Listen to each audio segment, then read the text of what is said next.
Hello and good morning everybody. We're going to be doing a PMT predicted paper during this session. I'm not affiliated to them, but I know it's something that a lot of you might have seen. Just in answer to the questions I've already seen in the chat. Number one, force is a vector. So yeah, that's pretty straightforward. The stream is going to be recorded, so if you do miss anything or you have to go off and come back, you can always rewatch this on YouTube for the next couple of days leading up until you do your real paper one on Wednesday, the modelling physics one.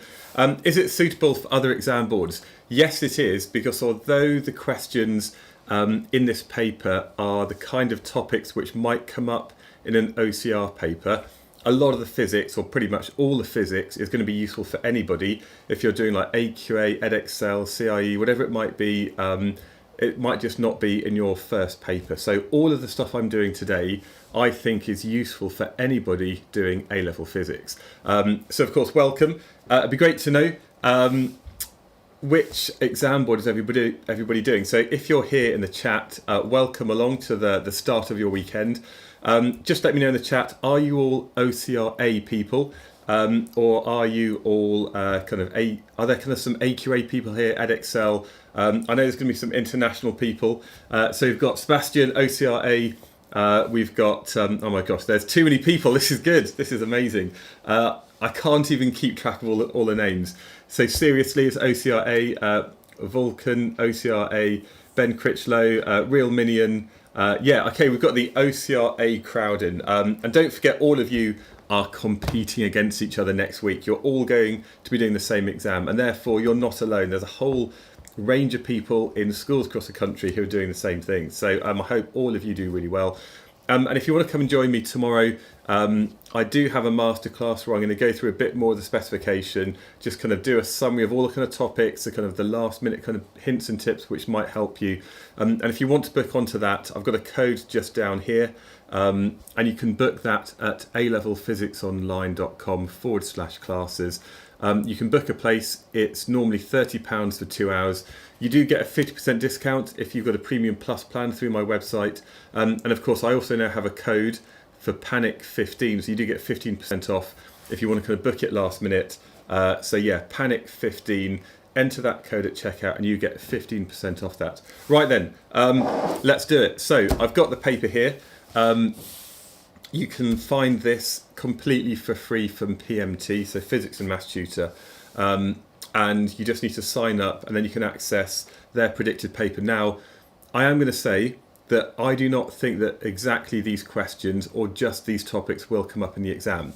So although they call it a predicted paper, I'm going to put that in quotation marks there.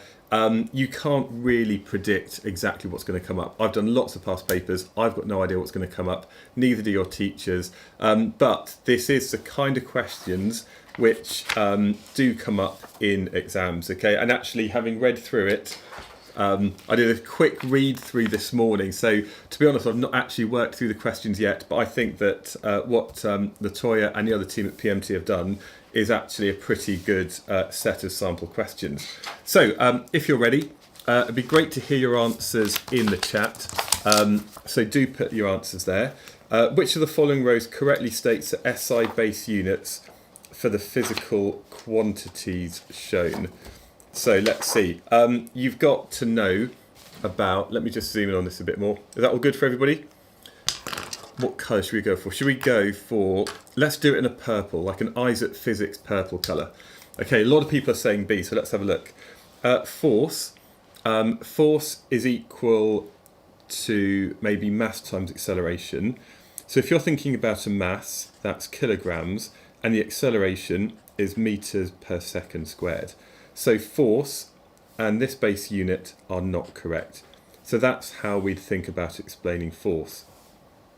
Energy, or the work done, is going to be equal to the force times the distance. So if you've got a force in kilogram meter second to the -2, and then you multiply that by a distance in meters, that then becomes kilogram meters squared second to the -2.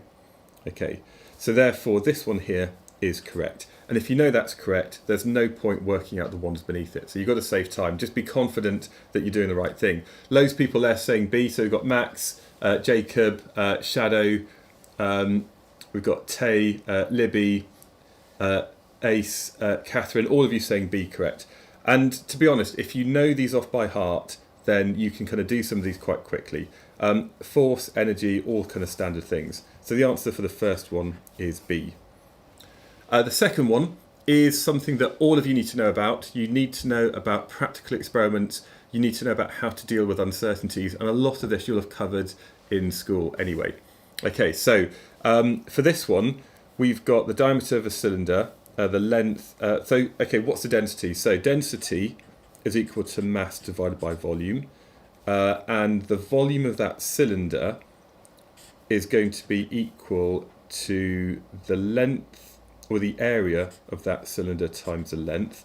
But of course the area is equal to pi d squared over 4. So if we put this into that, we can say that the density is equal to 4m divided by pi d squared L.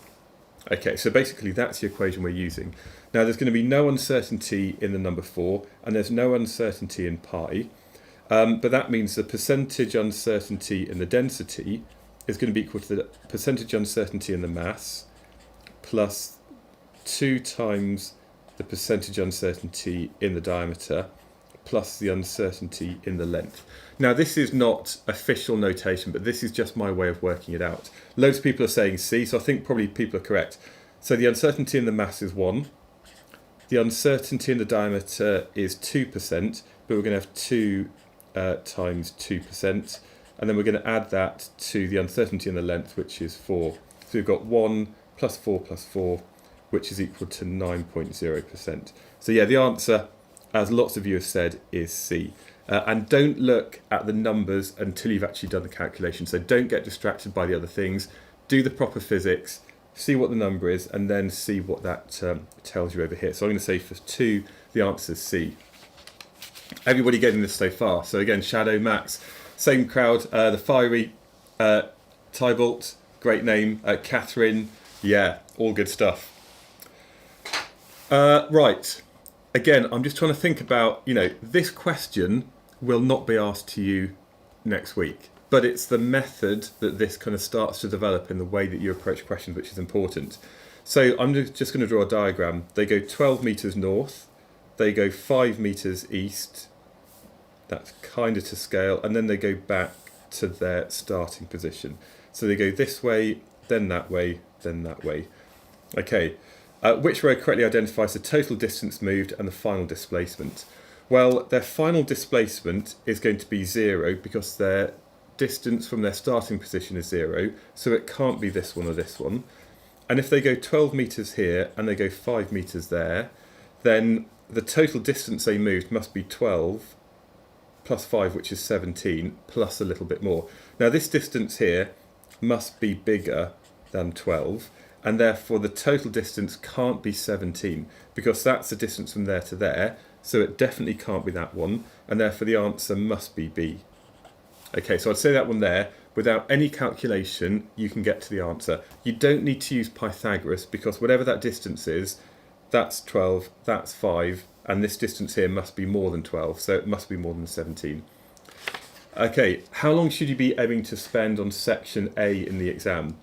I still feel that a good rule of thumb is 1 minute per mark, and I think this one here's got, I think, 15 questions, so I would say you want to be getting section 1 done in 15 to 20 minutes, knowing that that gives you plenty of time to come back to it at the end. Okay, so 2 spheres X and Y are dropped from rest from a very tall building. They have the same diameter and are made of the same material, but sphere X is hollow while sphere Y is solid. They both reach terminal velocity before hitting the ground. Now, okay, so this one here is a kind of common misconception that people have. Now, if you had, so let's say we've got, this is X and this is Y. When they are first dropped, there's going to be a force down due to their weight. Okay, so the force here downwards is equal to its weight, which equals mg. And in this case, when there's no air resistance, that resultant force is equal to mg. And this resultant force causes that mass to accelerate. So we can say that mg, that resultant force, causes this mass to accelerate. The masses cancel, and therefore g is equal to a. So that means both of these things here, they might have a different mass. So let's call my big M, so that's mg. But this one here, that resultant force is big mg, and that causes that mass to accelerate, and therefore g is equal to a. So for both of them, they both have the initial same acceleration. So they have the same acceleration, same initial. Okay, so that's got a greater initial, so it definitely can't be c. Okay, so in the initial conditions, the bigger mass will have a bigger resultant force, but then they have the same size acceleration. Okay, now some people are saying A, some people are saying B. Right, let's think about what happens when these two things are at terminal velocity. So when they're at terminal velocity, so here I've got x and here I've got y, there's going to be the downwards weight on this object here is going to be mg. This one here has got a bigger downwards force, mg, because it's got a heavier, it's a heavier mass. Now, when these are travelling at terminal velocity, the drag force must be equal to the weight. So here, this is going to be the drag force acting on that, and this one here, I've not got a big enough piece of paper, but basically this one here will have a bigger drag force. Okay, so what's the drag force related to? Well, it's related to how quickly something is moving. Okay, so in order for this thing here to be moving at terminal velocity, it must be going faster because the drag force is going to be somehow related to the velocity of that object. And in reality, it's often either a v squared or potentially even a v cubed relationship. So what this means is that the heavier object will have a greater drag force when it's travelling at terminal velocity, which means it must be going at a greater velocity. And therefore y has a greater value of terminal velocity than object x. Okay, so what we can then say is that sphere y reaches a higher terminal velocity. That's going to be correct. And therefore A is the correct answer. Does that help? So a lot of people are saying A, some people are saying B.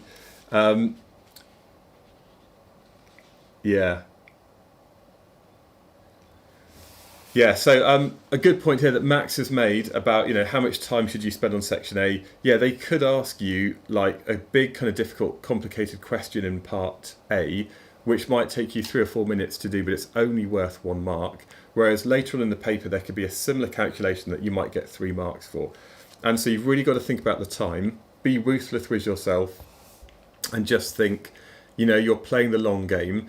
You don't need to get 100% on this, the first multiple choice section to be getting like the high grades. You just need to be getting through it to spend more time on the higher mark questions later in the paper, knowing that you can always come back to anything you found tricky that first time. Why can't it be D? Sphere X reaches its terminal velocity in a shorter time than sphere Y, and both terminal velocities are the same because they have different terminal velocities. So that last statement there is incorrect for D.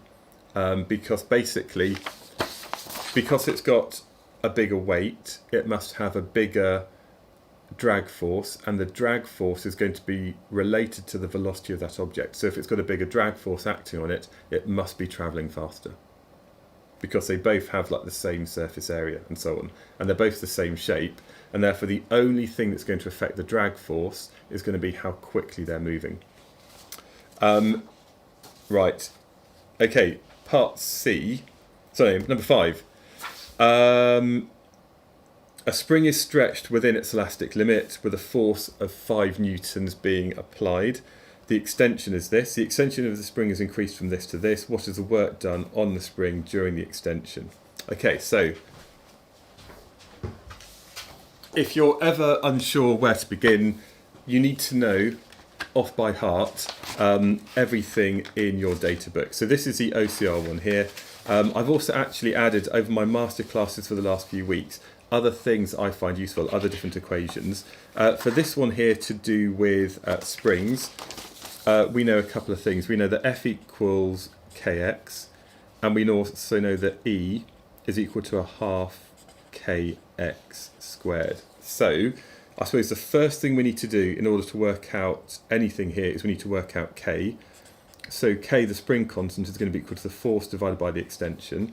And when the force is 5, the extension is 0.020. So this is my approach, by the way, because I haven't actually worked through these, so I don't know what the answer is. So that means that's going to be 250 newtons per metre.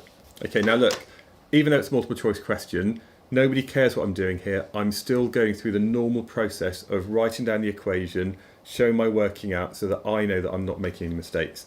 Some people are saying A, some people are saying B. Right, the energy, well, let's think about the energy at this point and then the energy stored at this point. So initially the energy is equal to a half kx squared, which is going to be a half times 250 times 0.020 squared. So that's going to be 0.05 joules.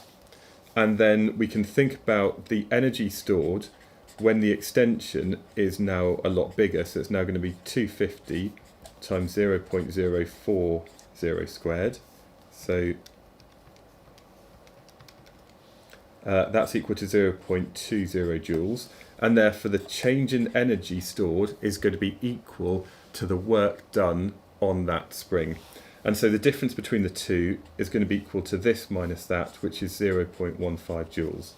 That's my answer. So here it looks like the answer must be B. Is that right? A lot of people are saying A. So what is the answer? Let's see what the answer should be. Oh, it says it's B here as well. So yeah, basically the extension in the spring is increased from this to this. So I guess if we're thinking about it, if you've got a force extension graph, what we're doing is initially it's at this length and then it's increased to this amount. Okay, so basically that's the energy that it initially had, and now its energy is equal to this. And because we're thinking about the energy stored being equal to the area under it, well, think about it. We've gone from this size here and now we've gone to this big amount here. So the change going from 0.02 to 0.04 is going to be bigger than going from 0 to 0.02. So a lot of people have said A because they just worked out the energy needed to go from 0 to 0.02.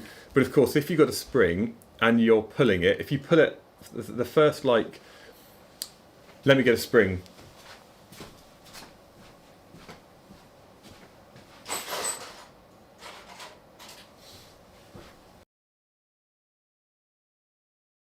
Oh, now if you imagine, you know, you pull a spring, the first bit of the extension is quite easy because you only need a small force to make it go that much. So going from here to here is easy, but going from here to here takes a lot more force, and therefore there's a lot more energy stored in that second part of its extension. So basically going from there to there is like a quarter of going from there to there. Okay, yeah, it says, yeah, I think here the extension of the spring is increased from 0.02 to 0.04. Yeah, I think you just got to read the question carefully. The change of extension is 0.02, but I guess really you've got to think about what you're doing is you're working out this area first of all, and then you're working out the change, which is this area. So really what you're looking at is on a force extension graph, you're going from here to here. If you think about the change of that extension is equal to the area under the line, and that's what we're working out, not just the initial energy to get it to that length. Okay, right, let's move on. Okay, but that one there, that's a good question. I think that's the kind of thing that you need to be aware of. Right, a uniform diving board, let's just move on. A uniform diving board of length 4 and weight 2 is pivoted at point P. What's the magnitude of the downward force exerted by the tether at A to keep the board in equilibrium? So my approach here would be, anytime you get a question to do with moments, draw out a simple diagram yourself. So we've got the pivot here. We've basically got a downwards force here. There's going to be the weight of the board is going to be acting in the centre. And then there's also a diver at the end, like that. Okay, so this is I don't know what size these forces should be, but basically this force here is 250 newtons, and this force here is going to be 750 newtons. And then if we think about the distance away, if that's 1.2, then from here to here is going to be 0.8, and I'm just going to put that as an arrow. This is like a bit of a rough sketch. And this distance here, well, if that's 1.2, that must be 3.8 meters. No, 2.8 meters. Excuse my kind of poor diagram. Okay, so that's that distance. And of course, this distance here is 1.2, and then we've got this unknown force, which I guess is going to be quite a big arrow down. Now, of course, if you've got something in equilibrium, then we know, I was going to do this on a bit of scrap paper. People are saying C. So basically, we know that the anti-clockwise moments are equal to the clockwise moments. So the anti-clockwise moments is equal to the force due to the tether times 1.2. And that's equal to this moment. So that's that force of 250 times 0.8 added to 750 times 2.8. Is that right? I think this is all good. So a lot of people are saying C. I think this one here is much more simple. The reason that I got 2.8 is because it says in the question it's a 4 metre long board. So if the total length is 4 metres, and we know from here to here is 1.2 metres, then from here to here must be equal to 4 minus 1.2, which is 2.8. Okay, so this one here is kind of like the geometry. Yeah, excellent. By the way, thanks for everybody for helping out. Max, appreciate your answer there to help Tay. Right, so let's just check this. So 250 by 0.8 plus 750 by 2.8 divide by 1.2 is equal to 1917. Yes, which is one of the answers. So it's always nice not to get distracted by the numbers, to do the physics, and then we find that they've given an answer of about 1900. Strictly speaking, two significant figures would be like 1900. So yeah, C is the right answer. Okay, all good so far? Right then, number 7. Let's do this one. A trolley of mass 2 kilograms collides with a stationary trolley. They stick together. So what is the total kinetic energy transferred to the surroundings? Okay, so I'm going to do some working out on a piece of paper just to keep it all nice and clear, because there's not as much space on this. Now, anytime you get something like this, draw a diagram. So we've got a trolley and another trolley. This one's got a mass of 2.0 kilograms. This one is 4.0 kilograms, so I just drew that slightly bigger. That's going at 6.0, and this one is 0. Okay, so we've got some numbers there. So let's just put in some units so I can see what these things are. Now, of course, afterwards, so that's like the before, and then afterwards, the two things stick together. They're going to have a combined mass of 6 kilograms, and they're going to move off at some velocity v. Okay, now, of course, without doing any calculations, this value of velocity of their combined velocity is going to be less than a value of 6. So we know, of course, that the momentum before is equal to the momentum afterwards, and therefore the momentum before is going to be like m1u1 plus m2u2, but of course that's not moving, so the total momentum before is going to be their mass times velocity, and that's going to be equal to their mass times velocity afterwards. And I guess looking at this equation here, that must be 2, because 2 times 6 is 12.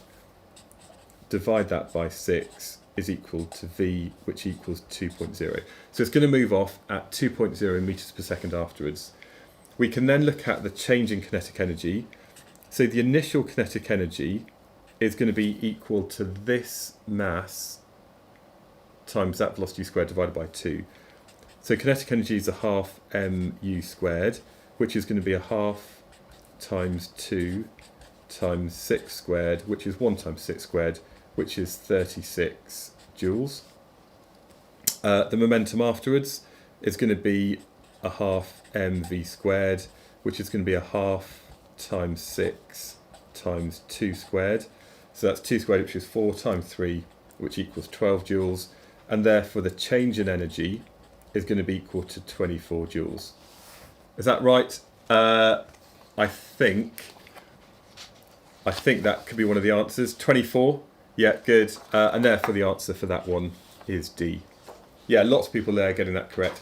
But all you need to do for something like that is just work through it methodically. You know, there's nothing there that I don't think a GCSE student could do. I think that these two questions could be answered. Well, you could have answered them a couple of years ago when you were in year 11. It's just using momentum before equals momentum afterwards, and then just working out the kinetic energy. Okay. An object moves in a horizontal circle at a constant speed. Which of the following statements are correct? By the way, Jacob, I think you're going to... Good question. Does anybody else dislike 6 markers? Yeah, I suspect that most people here are not a fan of 6 markers. These ones here, lovely. 6 markers, that's when it gets difficult. D for the next. Just having a read of these, the acceleration on the object is constant. Is that true?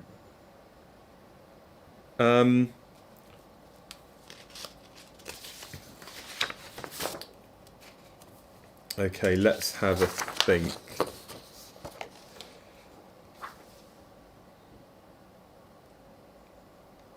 Yeah, so the acceleration is constant. It will have a constant size, but it will be in different directions. So, of course, anything moving in a circular path is going to be accelerated towards the centre of that circle. And so the acceleration will be maybe in this direction, and then a short time later the acceleration is going to be this way, and then it's going to be this way. So the acceleration, although it might have the same size and there's a constant acceleration, it's going to be acting in different directions. So this one here can't be true, and if 2 is not true, it can't be this one, it can't be this one, and it can't be this one. So the answer must be D. Okay, let's just check that. The centripetal force does no work on the object. Well, that's true, because the force is acting at right angles to the direction it's moving in. And of course, work done is equal to the force times distance moved in the direction of the force, but the force is acting at 90 degrees to the direction it's moving in, so that one there is a true statement. The velocity of the object is always perpendicular to the centripetal force. Yes, circular motion, all good stuff, and therefore D is the right answer. Okay. Yeah, so I think that one there would be my answer to that. So the size of the acceleration, but it's like accelerating in different directions. Okay, number 9. Okay, what is the specific latent heat of fusion of the substance? So we know that E is equal to ml, and therefore L is equal to E over m.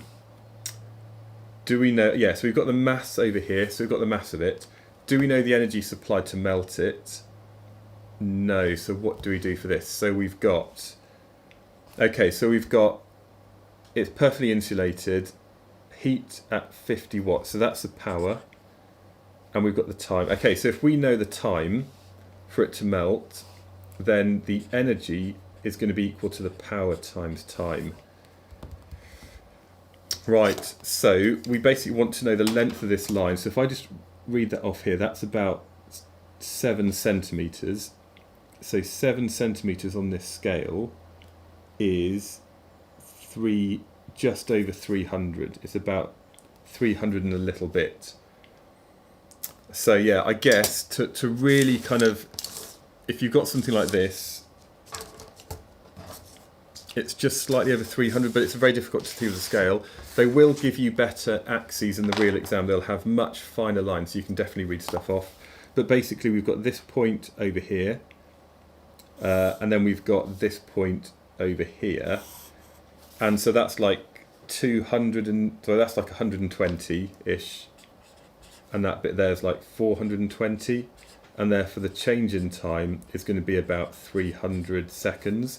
So L is going to be equal to PT over M, which equals 50 by 300 over 0.20. 75,000 joules per kilogram, and therefore it must be 75 kilojoules per kilogram. Yeah, is that all right? Where did I get the paper? Yeah, so this one here is a free paper that you can get on Physics and Maths Tutor. Predicted paper that they've got with, I don't think these questions will come up, but these are the style of questions and the kind of topics that you need to know about. By the way, how's everybody doing? Is everybody pretty much ready for what's going to happen next week? Yeah, by the way, if you're here this morning, there's going to be thousands, I think it's about 12, I think over 12,000 people do the exams each year. And of course, if there's 12,000 people who aren't watching this, and that means you are in like the elite group of people kind of getting the extra help. Yeah, people are very scared, Lucy. Yeah, I appreciate that. Especially, it's like your first physics exam. Once you've done the first one, it's all going to be fine. Okay. Okay, so we've got a fixed mass at a volume and a pressure and a temperature. What's the new temperature of the gas in degrees Celsius? Okay, so we could use PV equals nRT, but of course if you've got a fixed mass, we're going to have the same number of moles, and therefore what we can say is that PV over T is going to be a constant, or P1V1 over T1 is equal to P2V2 over T2. Okay, so this one here, one of my favourite equations to say, and I would say that we want to find the new temperature, so T2 is going to be equal to T1 times P2 over P1 times V2 over V1. Okay, so that's the equation I'm going to use. We can put some numbers in. So T1 is 127, but this is a common thing they'll do to kind of just trick you up to trick you and catch you out. So 127 plus 273 is luckily a beautiful 400 Kelvin. So that's going to be 400. Now the pressure P2 is 3P. The initial pressure is P. So we're going to multiply that by 3P over P. And we're going to multiply that by half its original volume. So that's V over 2 over the original volume of V. Okay, and of course you can see the P's cancel and the V's cancel. And then that's equal to, let me just write it, I'm going to write it up here. That's equal to 400 times 3 times a half. And 3 times a half is 1.5, and 1.5 times 400 is 600. So it's going to be 600 Kelvin, but they've given all of those in degrees Celsius. So 600 minus 273 is 327, and therefore the answer is going to be B. Okay, so this one here, it's all right.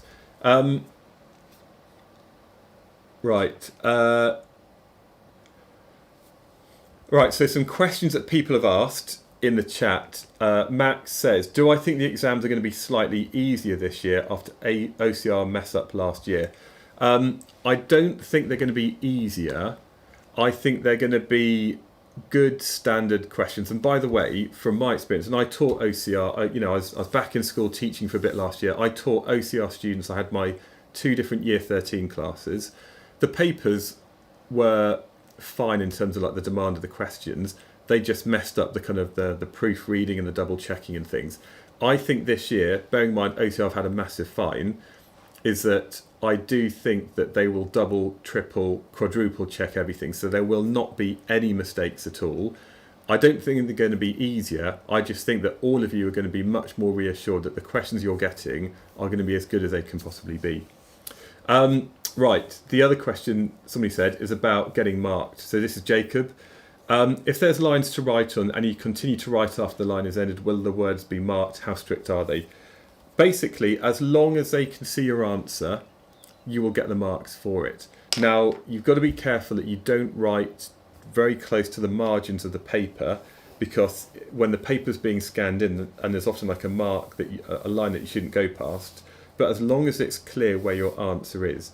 Now, you do have extra space at the end of the exam, I believe. I don't know if this one has it, but real exams, there's space at the end for you to continue your mark. You've just got to make it very clear where your answer ends. And often they do give you plenty of time. The other thing, though, is if you are writing and you're writing and you're writing and you're writing, you're not being concise enough. You want to make sure that you're writing concisely with the correct scientific terms, maybe using bullet points to kind of not... Basically, you don't have to use up the space that they've given. So ideally, the less you write, the better. But of course, if they can see that you've clearly written an answer, they're going to give you credit for that. Okay, right then. Okay, that's all good. A simple pendulum oscillates with simple harmonic motion. The maximum displacement of the pendulum bob from the equilibrium position is A, so it's amplitude, and the total energy of the system is E. What is the kinetic energy of the pendulum bob when its displacement from the equilibrium position is 0.5 A? Right, this is a good question. Yeah, I think this is a lovely one. So I'm going to start. Do you know, I might do this on another bit of paper just so I've got plenty of space to write my answer. If you're not sure where to begin, get straight to this and just write down what we know. So we've got oscillations. Okay, so we know that V is equal to omega a squared minus x squared. Okay. And also, if we've got something with a certain kinetic energy, its kinetic energy is going to be equal to a half mv squared. Right, so this is where we're going to start with. Okay, so, right, let's say then the total energy of the system is E. That's going to be equal to when A is equal to 0. So when the amplitude is 0, we're going to have the maximum value of velocity. And that's where the energy is going to be equal to a half V max squared. Okay, so that's going to be where we have the maximum energy. What's the energy going to be like when the position is 0.5 A? Well, V is going to be equal to this. Okay, what's the best way? Okay, this is me thinking. Okay,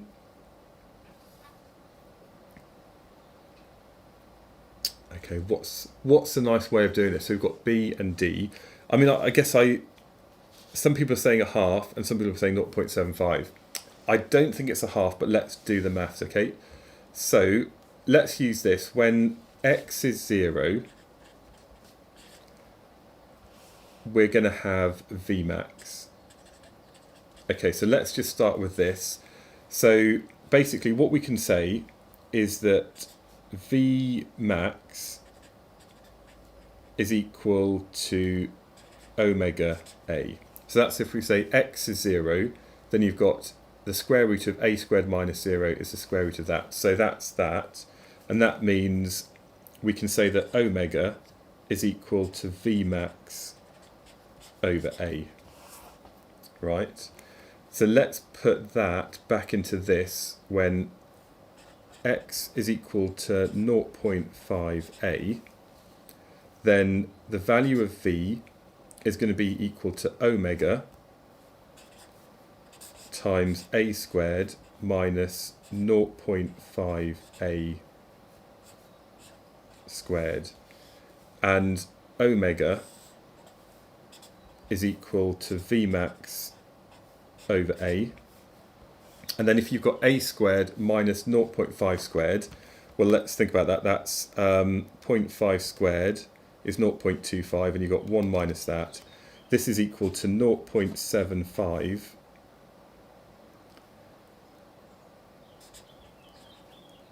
a squared. All right, and then that's equal to Vmax times the square root of 0.75 is 0.866 a over a, so they cancel.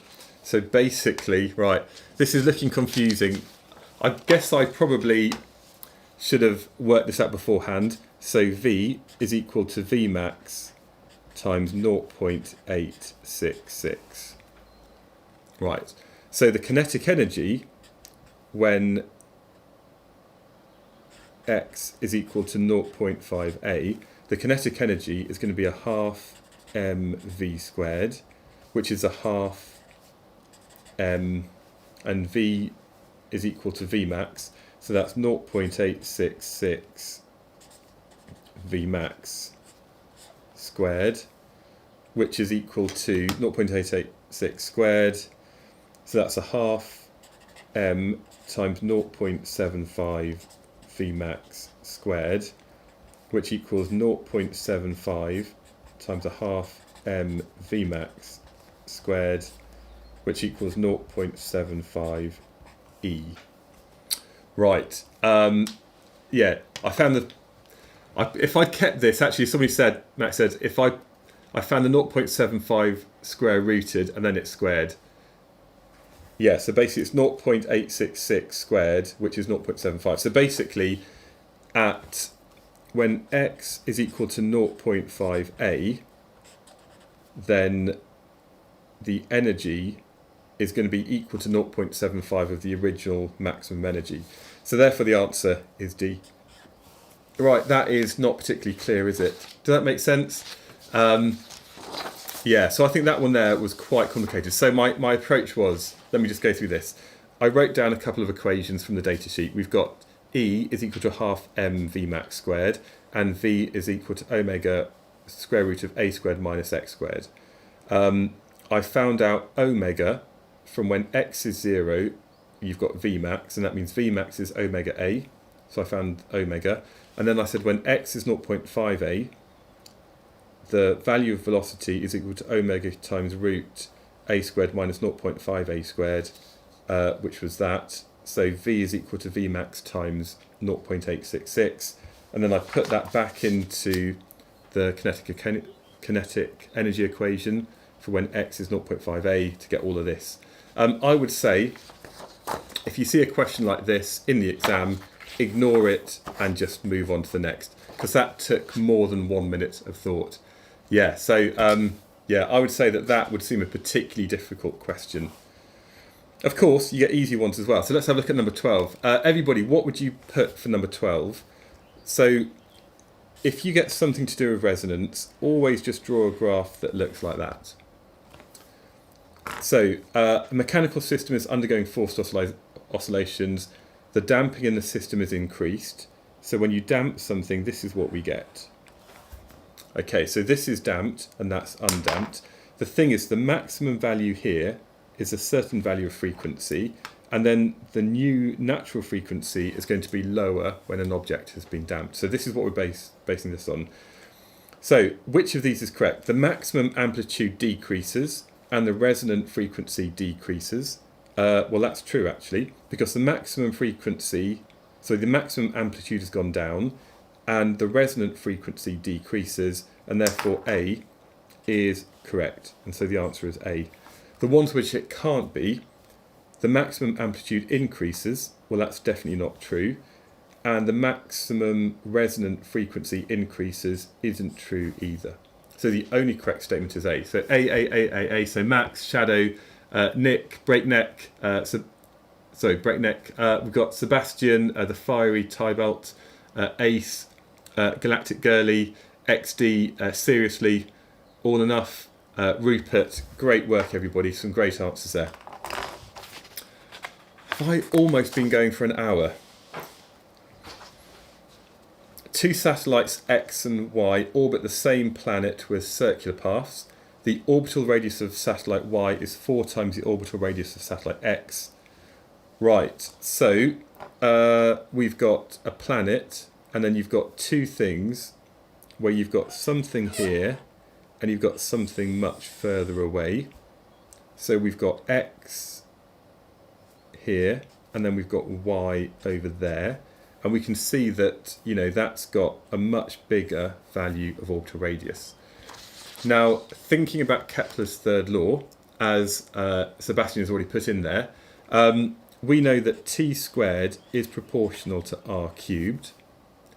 And that means t squared divided by r cubed is going to be a constant. Now, we don't need to know what the constant is. We don't need to know the mass. But what we can say is that tx squared over rx cubed is going to be equal to ty squared over ry cubed. Okay, so let's put in some numbers. Satellite X has got an orbital period of 8 hours, so 8.0 squared divided by whatever the radius is. So let's say X has got a radius of r and Y has got an orbital radius of 4r. So you've got 8 squared divided by r cubed is going to be the orbital period of ty squared divided by its radius, which is going to be 4r all cubed.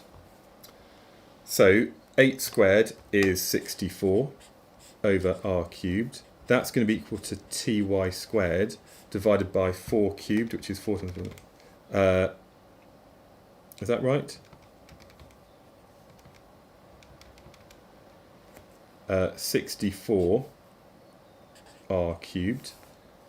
Is this all good? Lots of people are saying A. Okay, so we've got an r cubed and an r cubed there.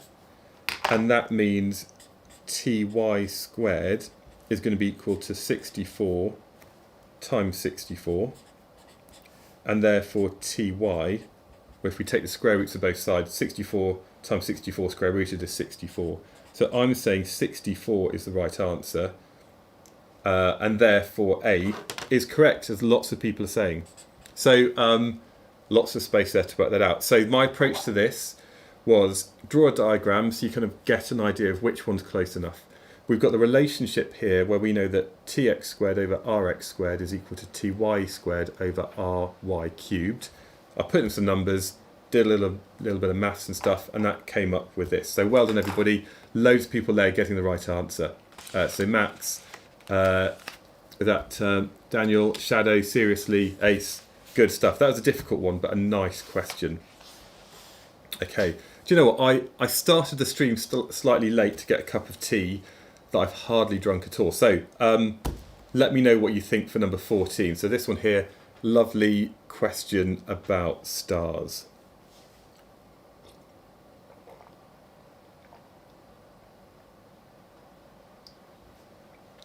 Okay, C. Let's check. So as something goes from the main sequence on the HR diagram, the next evolution in its lifetime is it's going to go up into the red giant phase. And that means that the surface temperature goes down because whatever it is now giving out a peak value of wavelength in a different part of the spectrum. And so it's basically sort of going up and to the right, and the surface gets cooler. So the surface temperature decreases, but the luminosity, the total amount of light given out, must get bigger because it's got a bigger surface area. So although it's giving it out at a lower temperature, there's more light, and the luminosity is going to increase. Okay, and effectively on this diagram here, on the y-axis, we have something which is related to the luminosity, to the amount of light given out, and that's why it's going to be higher up on the HR diagram, and therefore C is the correct answer. Well done, everybody. C for sure. Roman, yeah, excellent. Right, the light from a distant galaxy is observed to have a wavelength of 621 nanometers. On the Earth, the kind of value is 600. What is the distance to the galaxy? Okay, so bit of astrophysics. Let's say cosmology. So we know that V over C is equal to the change in wavelength over the original wavelength, and that's going to allow us to work out how quickly that thing's moving. So V is going to be equal to C times the change in wavelength over the original wavelength. So that's 3.00 times 10 to the 8 times the change in wavelength. Well, it goes from 600 to 621, so that's going to be 21 over the original value of 600.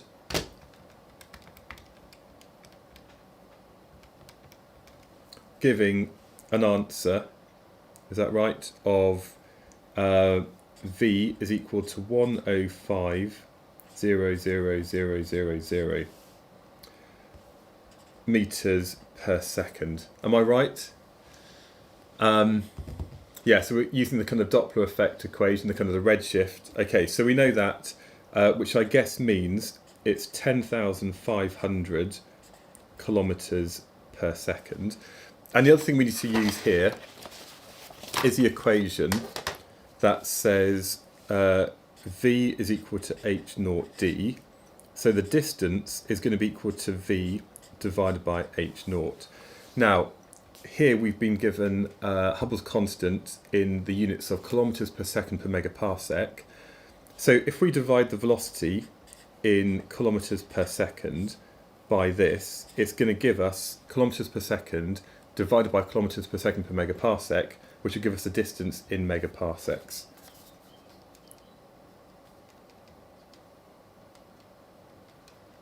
Which is equal to 150 megaparsecs. So here for 15, I think a lot of people have already said it. The answer is A. Well done. Right, so some good questions is, yeah, so basically, because that's in nanometers and that's in nanometers, there's no point doing 21 times 10 to the minus 9 divided by 600 times 10 to the minus 9. So to save time, because we've got the same units, it's just the effectively at the kind of the fractional increase in this. And this is basically the true value. That's the one that's been stretched, and it's like the true value under here, the 600 that we're dividing by. So it's not 21 divided by 621, it's that change of 21 divided by the original true value of 600. Okay, and there we go. That was the first part done. Right, I'm going to have a quick 5-minute break to get myself another cup of tea, which I'll hopefully drink. And then what we're going to do is we're going to just keep doing the rest of the paper. Yeah, so basically, while I go and get a cup of tea, what I'll do is we're going to do the rest of the paper. I don't know how long it's going to take. We've already taken an hour to do just 15 questions, but I think it's better to explain it. If I'm going too slowly, don't worry, you can always just come back and watch the replay. While I'm going to get a cup of tea, what you can do is if you go to alevelphysicsonline.com, let me just show you what that looks like. So if you go to my website, which I'm sure you've been to, if not, then you are missing out. Okay, so if you go to alevelphysicsonline.com, you can see I've got loads of resources here for OCR. Something I do have as well are like kind of the practical experiments and things like that. So on the OCR page, if you want to find practicals that you're doing, I've got this new page where, why is this not, for some reason that's not auto-sizing. Yeah, basically these are like the practical experiments that you need to know about. But also, if you go to classes, then you can find I've got classes coming up. Why is this not loading? Oh, there we go, right. So basically, this afternoon, there's a maths class. So if you're doing edXL A-level physics So if you're doing Edexcel A-level maths, there's a class this afternoon at 1:30, not led by me, but led by Joe, who works for me at Physics Online. So if you're doing Edexcel A-level maths, he's doing a class this afternoon going through paper 3 for that at 1:30. And then I've got tomorrow OCR paper 1 revision masterclass. If you book here, all you need to do is basically put in one ticket, you go to checkout, and then if you put in the coupon code, which is PANIC15, and it doesn't matter if that's like uppercase or lowercase, if you apply that, you then get some money off the ticket. You get 15% off if you need to do that. So while I'm going to go and get a cup of tea, just make sure that you do book onto the masterclass if you want to do any more OCR specific physics tomorrow. But right, let's leave this here. We're going to do this and then we're going to keep going with the rest of the paper. I shall be back very shortly. I'll leave Lego Spaceman here to be like on the camera until I come back.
Okay, I'm back. I've got myself a milky tea. Somehow chipped my mug, but there we go. These things happen. I'll put the spaceman back to the side. Right. So what are people saying? How are people feeling for paper 2 and 3? Don't worry about that yet. Just concentrate on paper 1. That's all you can do. Let's just get through paper 1 first, and then really think about paper 2. So people asking as well about the 6 markers. Again, I'm not going to make any predictions. I've got no idea what they could actually ask you about in terms of 6 markers. But just remember that the 6 markers aren't always as bad as people think. A lot of the time, although it's a 6-mark question, it can be broken down into like 2 or 3 subsections within the question. So it's basically like you're answering 2 3-mark questions just in one place. And sometimes there are also calculations and other graphs and things that might be useful. So it's not just like a continuous essay that you're writing. There can be calculations within those 6 markers as well, which is kind of where it gets a little bit nicer. Yeah, and of course grade boundaries, I think, to be honest, they're fairly consistent year to year.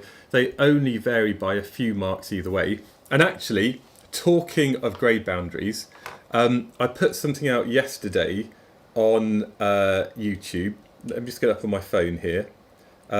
So basically, this is something that I've linked to. I linked to it from my newsletter, and I just made a very quick app. It was like literally a 5-minute job with some data I had using ChatGPT and Replit. So here we go. If you choose your exam board, so AQA, you select your paper, like modelling physics, and then you select the year. If you put in your mark out of 100, in this case, it's say imagine you got 56, you can check your grade, and then it comes up with what grade you got.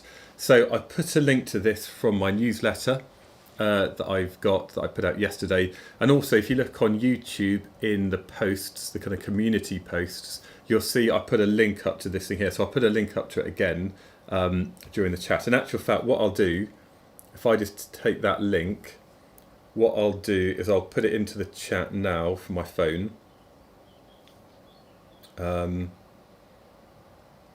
So if I just click on this, all your next video ad needs hold on. One AI video editor on file.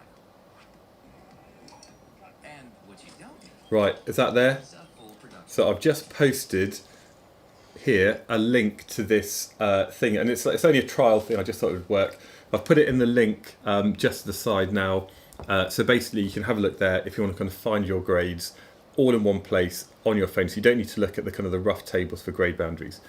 Yeah, that one there, Galactic Girly. Yeah, thank you.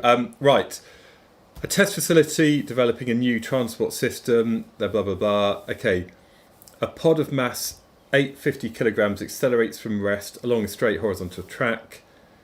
The motor provides a thrust as shown. A constant resistive force of 450 newtons acts on the pod throughout the entire motion. Show that the maximum acceleration of the pod is approximately 1.6 meters per second. So every time you have a force time graph, it's worth checking what units they've given the force and the time in. Here they've kept it easy in meters and seconds. Often we have kilonewtons and milliseconds. Okay, so we know that the force times the time is equal to the change in momentum. And initially, u is equal to 0 because it starts at rest. So if we know the force times time, that's going to give us the impulse, and that's going to give us that change in momentum, which is equal to m delta v. Okay, is that the best way of doing it? And of course, I guess if we know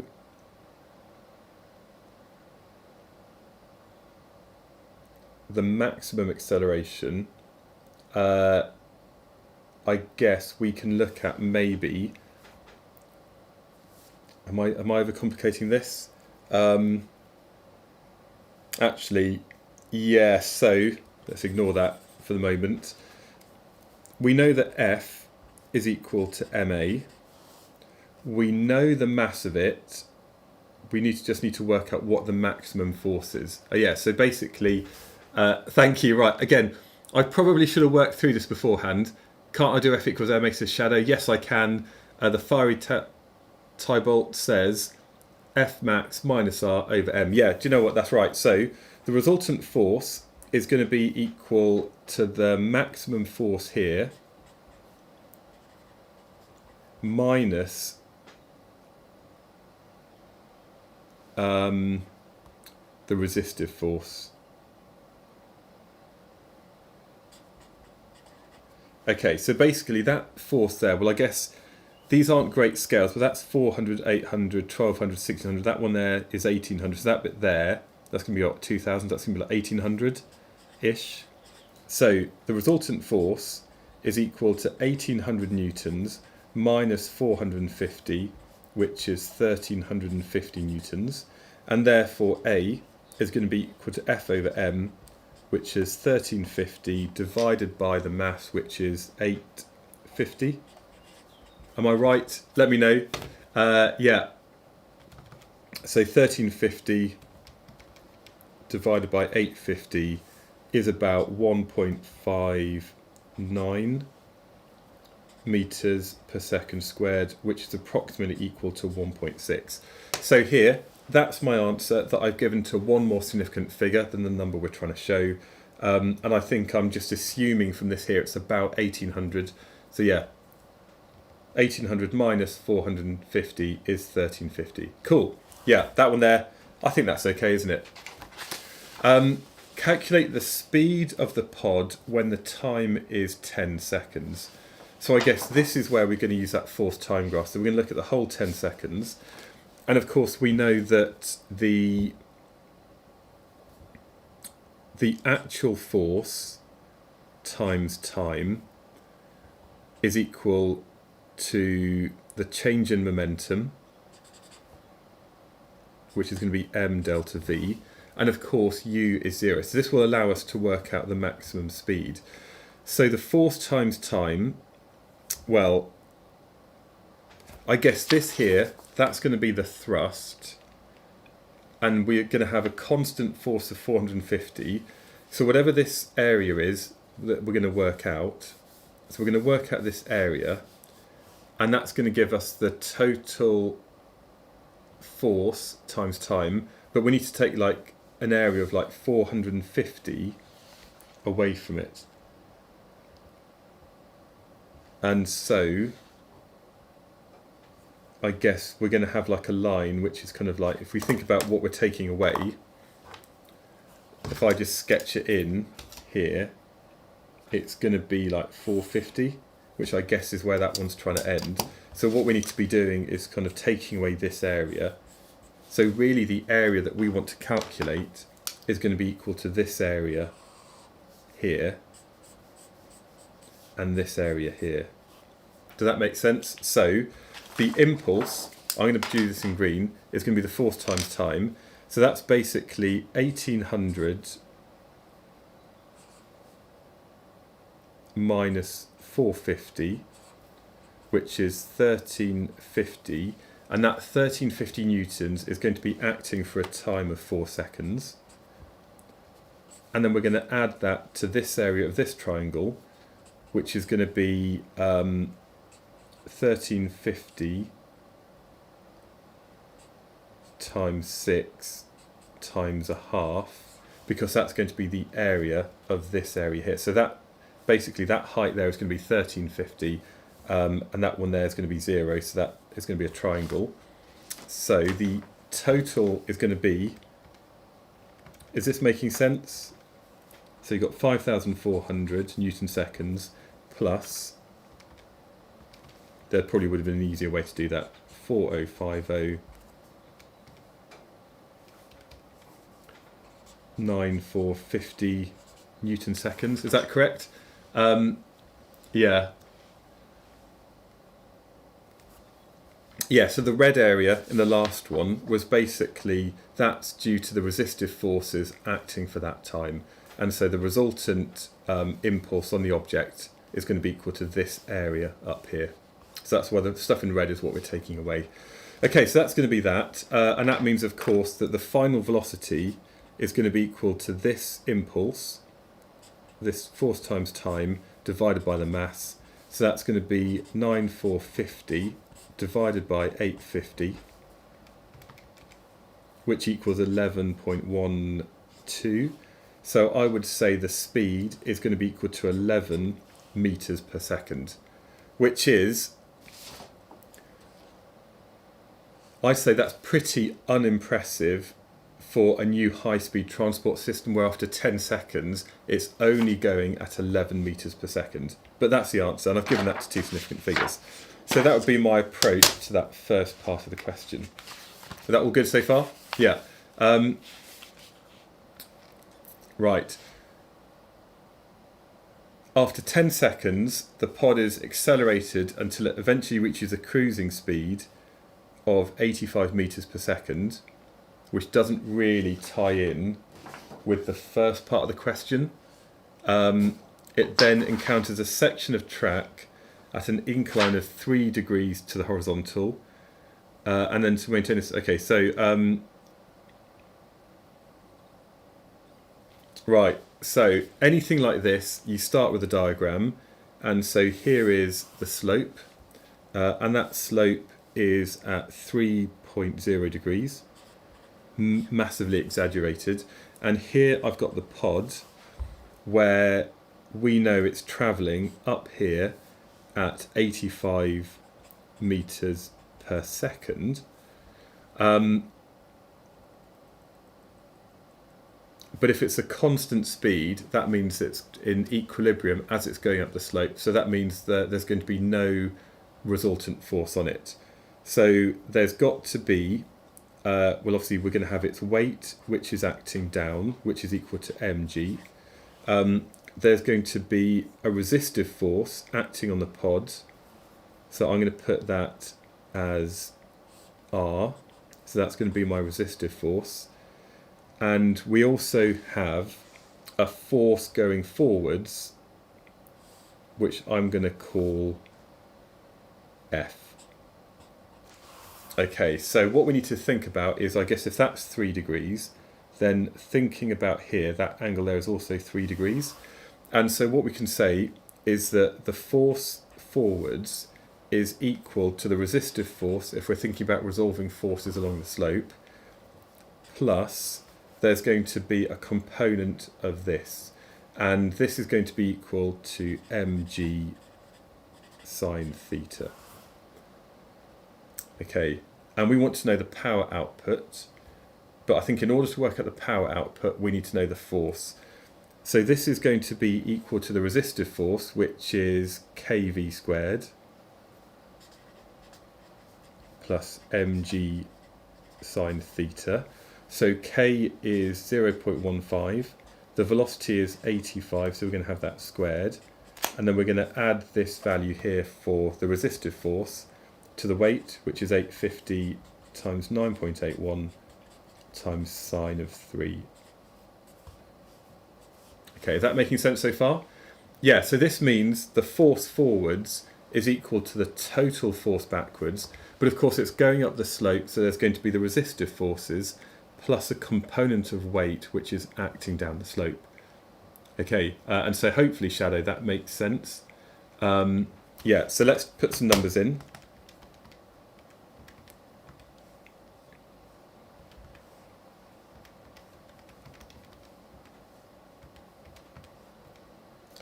So I'm saying that F is equal to 1520.15 newtons. Okay, now of course, we do know that the power is equal to the force times velocity, and that means the power of that motor must be this force of 1520 times the velocity of 85, which is 129213. So the power output would be 1.3 times 10 to the 5 watts. Is that right? Let me see what the answer should be. So I've got some of their solutions here. Yeah, so I think 1.3 times 10 to the 5 is the right answer. So this is given to two significant figures, just like the raw data we've been given, like things like the angle and the speed. So yeah, so for that one there, it's all standard physics. So we've got a diagram where we've tried to simplify all of the stuff here as simply as possible. Mg sine theta acts down the slope. It does, yeah. So basically, this mg sine theta is basically going to have a component acting down the slope, and it's a component of weight acting down the slope plus a resistive force which is equal to the overall forwards force being provided to keep it going at that constant cruising speed. Yeah, so basically this one here is this thing over here. Okay, yeah, F equals R plus mg sine theta as it's a constant speed. Okay, right. A group of technicians tried to predict the coasting distance travelled by the pod up the slope in case of a power cut. They assume that the total resistive force remains constant while the pod slows down from 85. Using this model, they calculate the coasting distance travelled up the slope would be 460, but in actual fact the pod travels further than this. So,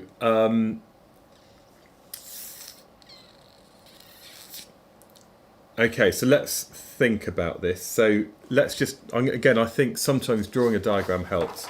So we've basically got the pod travelling up a slope, and of course we know that there's going to be a point where if there's a power cut, the only forces acting on this thing are going to be R, the resistive force, plus there's going to be, at an angle of theta, there's going to be some component of the weight, which is mg sine theta. Okay, so that's going to be basically the resultant force on that object. And of course, we know that this resultant force would cause the mass to start to accelerate. So F equals ma. And basically, this means that this object here will start to decelerate as it goes up the slope. And effectively, what we're doing is that there's going to be a force acting over a distance, so work is done. Now, here we're assuming that R is constant, and that's the assumption that the technicians made. But we obviously know that R is equal to kv squared. So basically, as the object decelerates and v is smaller, the value of R is going to decrease, because although we've got the same value of k, v squared is going to be smaller as well. So in reality, this thing here is going to tend to 0, and that means at lower speeds, basically the whole deceleration is due to its component of weight acting down the slope. So why is it that it actually travels further than what they predicted? I think the main thing is that the value of R will decrease as it is proportional to v squared, and therefore the resultant force acting on the pod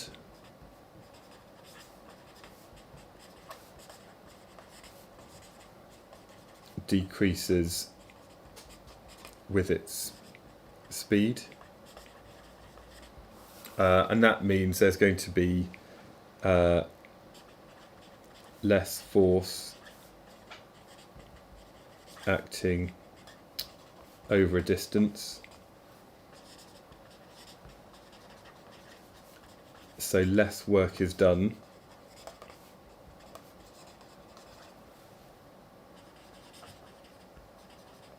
against the pod per unit distance,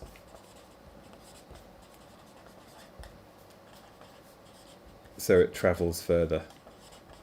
So that is kind of my quick answer. So what I said is that because the value of R will decrease as it is proportional to v squared, that means the resultant force acting on the pod decreases with its speed, so less force acting over a distance, so less work is done against the pod per unit distance, so it travels further. That's probably not good. Also, should you mention friction, I guess that they're accounting for friction in their value for R, the resistive forces. Doesn't say to mention energy transfers though, so I guess yes it does. So less force acting, so less work is done against the pod, so I guess less kinetic energy, or I guess that means so more of its initial kinetic energy. Yes, so more of its initial kinetic energy is transferred to potential energy as less is dissipated as thermal energy. So basically, from the same initial store of kinetic energy, more of that is transferred to the final store of potential energy, and less is wasted or dissipated to the heat because there's going to be less resistive forces acting on that thing. Yeah, is that all right? Yeah, can you use KE and GPE instead of writing the full thing in our answers?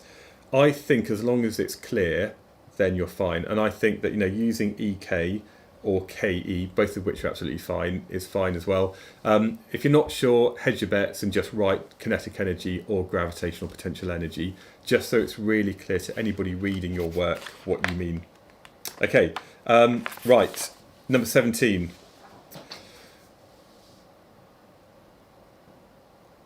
Okay, so this one here, immediately there's something to do with motion and like a Suvat equation. So it's a height of 120 while travelling at a constant velocity of 15. A ground-based observer uses a digital triggering system, blah, blah, blah. We've got a zero error. So if you've got a zero error, this is going to be something which is systematically giving you the wrong answer. And we've got something to the nearest 0.001. Okay, are they accurate? So first of all, let's look at what the word accurate mean. And that means a measurement is true, or is an accurate measurement is one that is close to the true value. But all of these are going to have systematically added an error onto that value, and therefore they're not accurate. So it isn't accurate. I'd say that due to the systematic error of the zero error, the results are not close to the true value.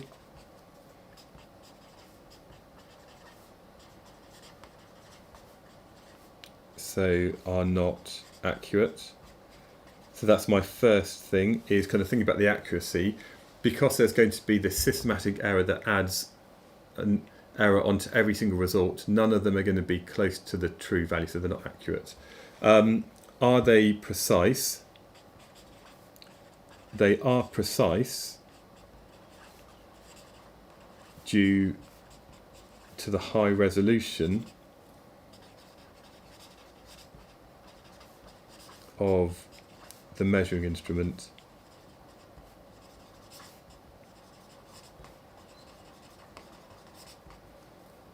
of plus or minus 0.001 seconds. So basically they are very precise but not accurate. It's a bit like trying to time something with your phone. When you're using your phone stopwatch, although you can see that we've got quite a precise time reading here that goes to the nearest hundredth of a second, we get a very precise reading of time, but of course there's still going to be this kind of human error, which means, you know, even if you're trying to do something as quick as you possibly can, there's always going to be that kind of human error as your kind of fingers kind of add on to this. So yeah, there we go. Calculate the magnitude of the impact velocity of the sensor. You may assume that air resistance is negligible. So because we've got something falling, And basically what it's doing is it makes an arc a bit like this. So we're going to have a constant value for its horizontal velocity. In the vertical direction, I'm going to write down su that. Now the vertical distance it's fallen s is going to be 120 meters. In the vertical direction, u is equal to 0 meters per second. We don't know its final impact velocity, but we know it's accelerating at 9.1 meters per second squared. So that's going to be A, and because I'm saying down is positive, that means A is a positive value. So somebody's saying 48.5. Let's have a look. So which of these doesn't have T? It would be V squared is equal to U squared plus 2AS, and U is 0, so that means V is equal to the square root of 2AS, which equals the square root of 2 times 9.81 times 120, which is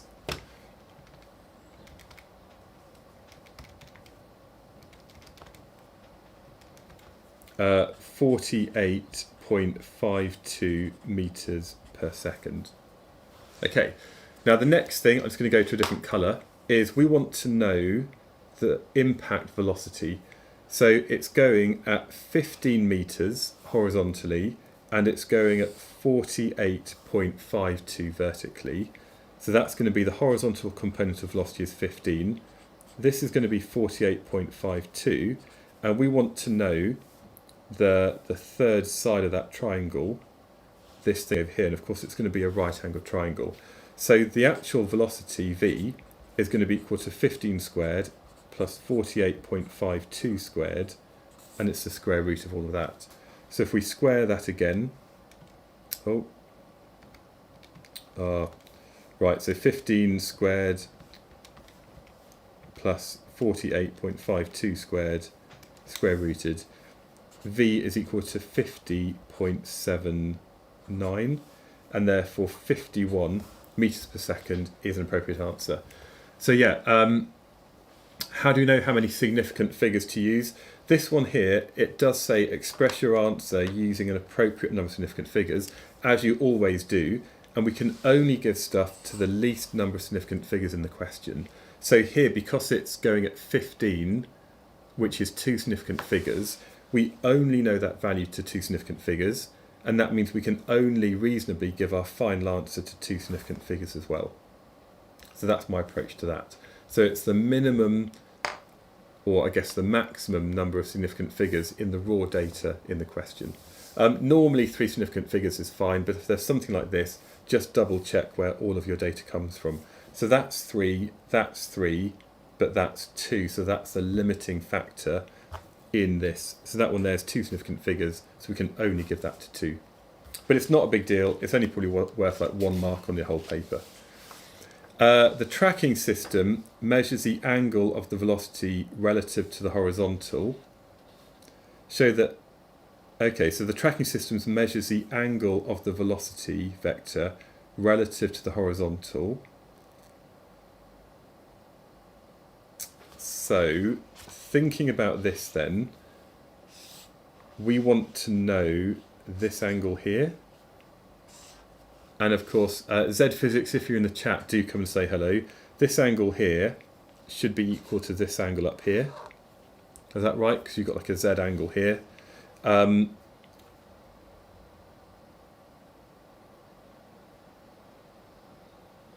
Okay, and it says, show that tan theta is root 2gh over u.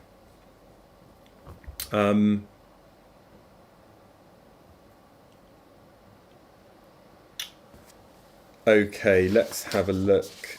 So,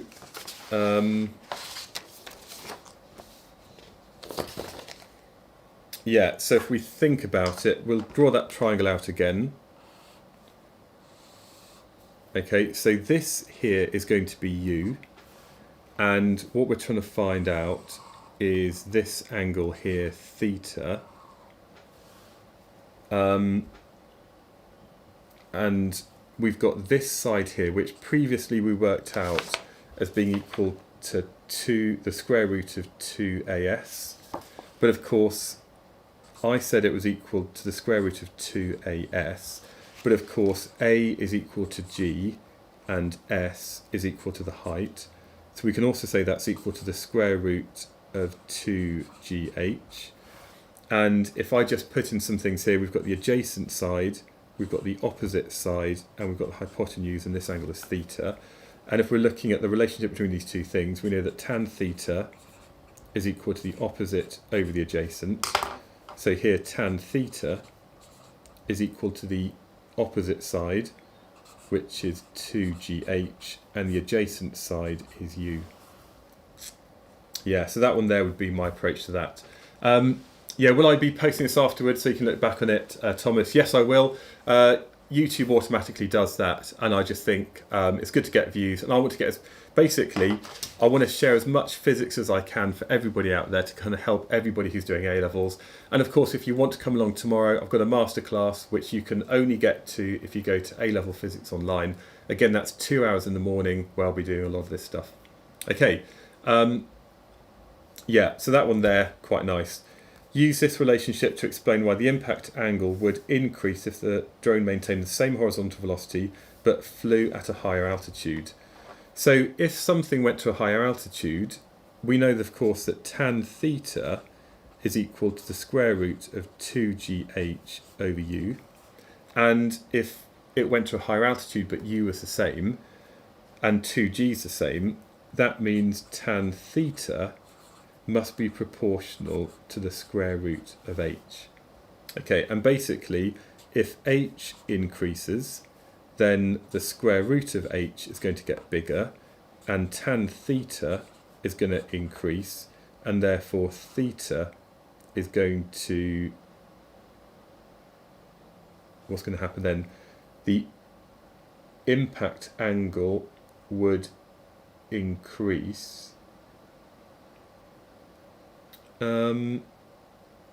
Yeah, so if that's getting longer, this angle here is going to increase. Therefore, theta also increases.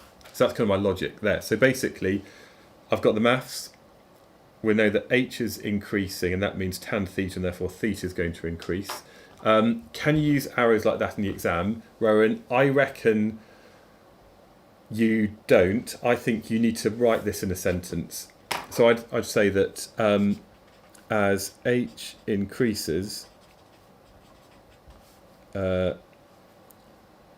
theta increases because tan theta is proportional to the square root of H. So I'd definitely write a sentence there to show that. What practicals do you need to know for paper 1 from the website, says Erin. Yeah, we'll come on to some of that, but basically I'll be doing more of this in my masterclass tomorrow. But the assumption is if you're being assessed on a topic, you need to know all of the practicals associated with it. So for example, this kind of subject here, looking at the motion of something under gravity, links quite nicely to the practical to do with accelerating maybe an object by freefall. So how can you measure the value of G? If you're looking at oscillations, then I guess this is going to relate to the practicals to do with maybe a mass on a spring or a simple pendulum going back and forwards. If you're doing stuff about thermal physics, then that means you need to know about specific heat capacity and those kind of practicals.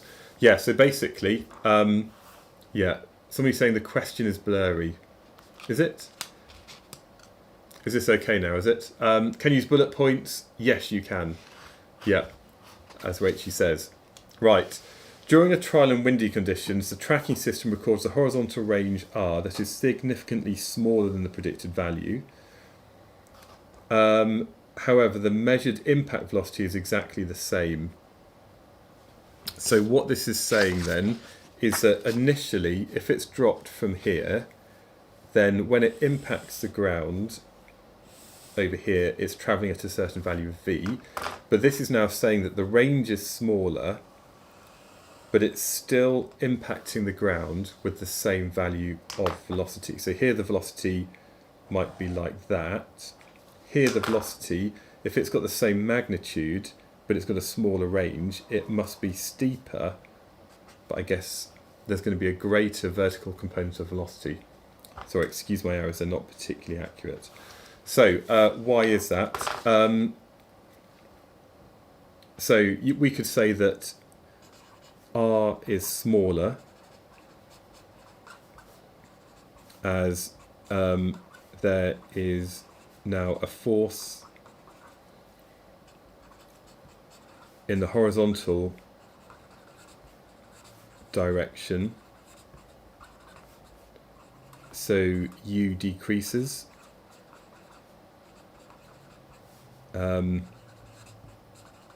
rather than staying the same.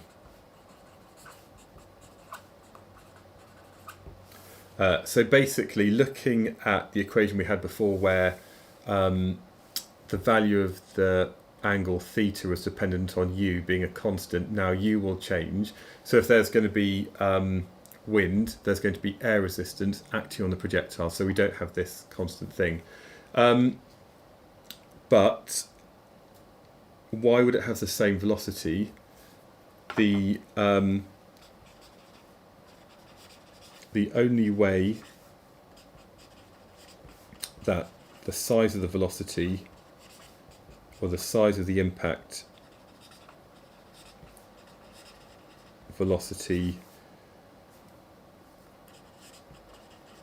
stays the same would be if the vertical component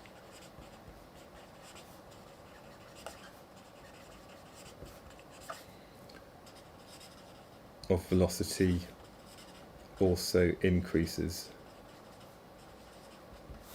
Okay,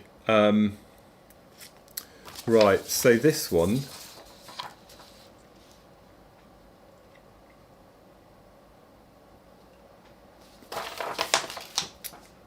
I don't know a way that you would increase the velocity if you're already thinking about the fact there's going to be air resistance, because I think from 120 meters we assume that there is no air resistance, so it would just accelerate at g. Will there be any change in time? I think that a downward wind, yeah, I don't think a downward wind is correct, because normally wind is kind of very much quite a horizontal thing. Yeah, the only way, what they said in their answers here, what they put. Oh, here we go, right. So they said if the impact velocity was the same, then the vertical velocity must have increased. This could have been due to a downward component of wind. I don't like that as an answer. I don't think that's... I know it's what they put here, but I don't think the downward component of wind would account for something being blown quicker and quicker if the wind was enough to cause it to slow down. Yeah, so I don't like that. So I think that... I don't like that personally. The rest of it's fine. I think there's definitely... I don't think you wouldn't have a question like that in a real exam, because it's completely legitimate to say that if there's a component of wind acting on the thing, then we do have some component of air resistance, which would cause its range to decrease. But I don't think that you'd have a consistent downward wind that would be big enough to really increase its vertical velocity.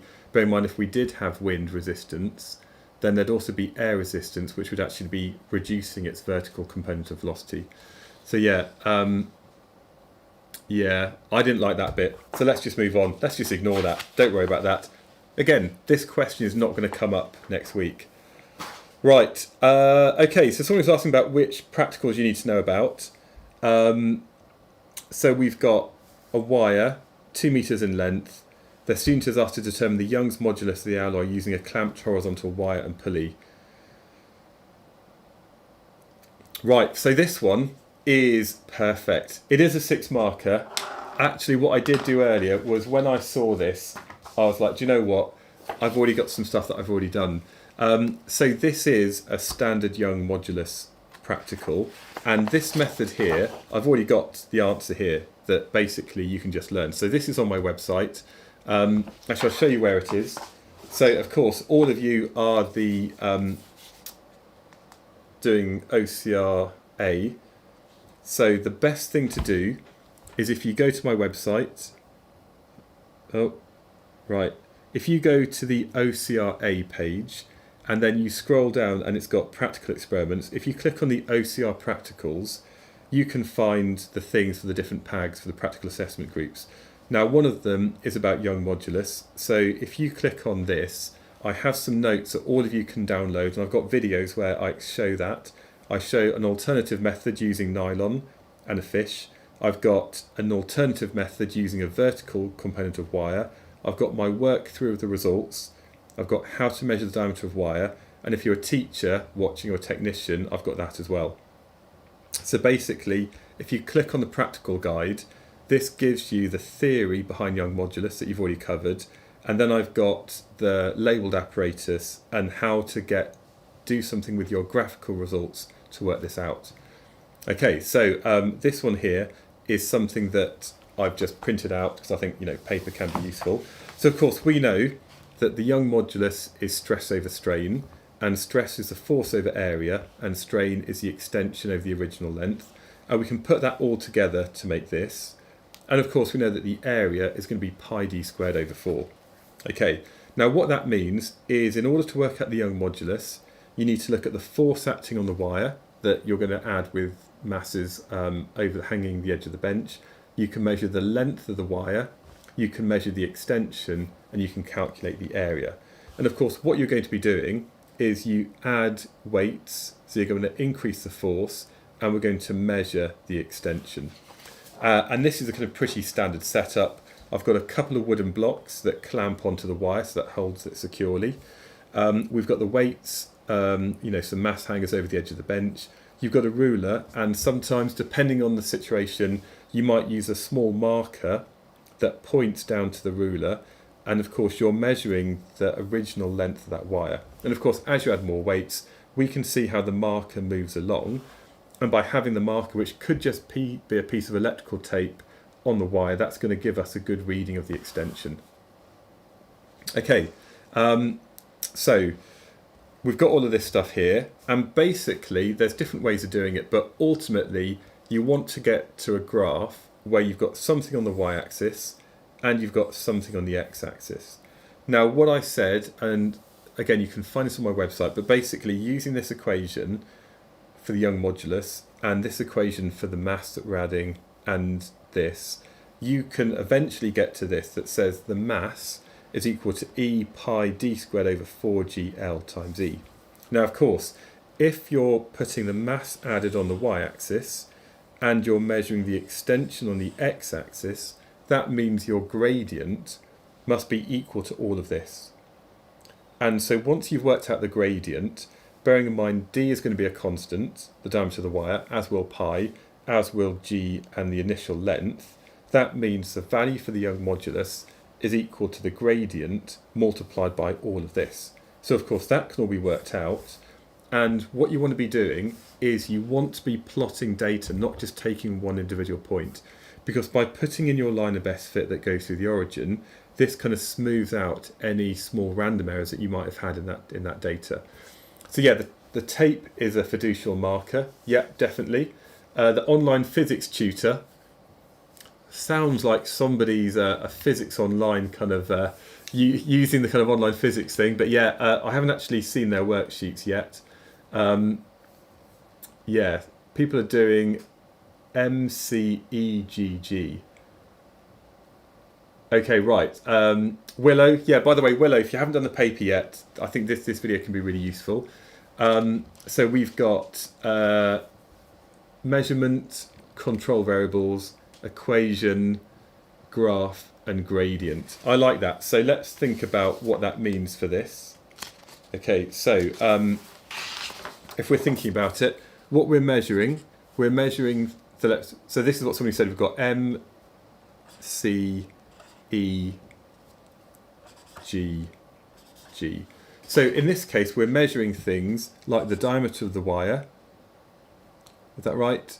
We're going to be kind of measuring things like the length of the wire. We're going to add the masses onto it. We're measuring the extension. So they're kind of some of the things we're measuring. The control variables will be maybe the temperature of the room, so the wire is under the same kind of conditions. I guess other control variables will be, yeah, there's quite a few there. E is the equation, so this basically says that E is equal to stress over strain, and then we kind of go from there. On the graph, we're going to be plotting, and there's different ways you can do this, but if you plot mass versus extension, we get something like this. And of course, the gradient will eventually give rise to the value of Young modulus that we're looking for. Okay. The best resource is clearly Physics Online Day. Thank you very much. Right, yeah. So, you know, some of these things here can be useful, but I'm not going to write it out. But basically, certain things like this, you know, how do you analyse the measurements? That one there is going to get you some marks. How do you improve the accuracy?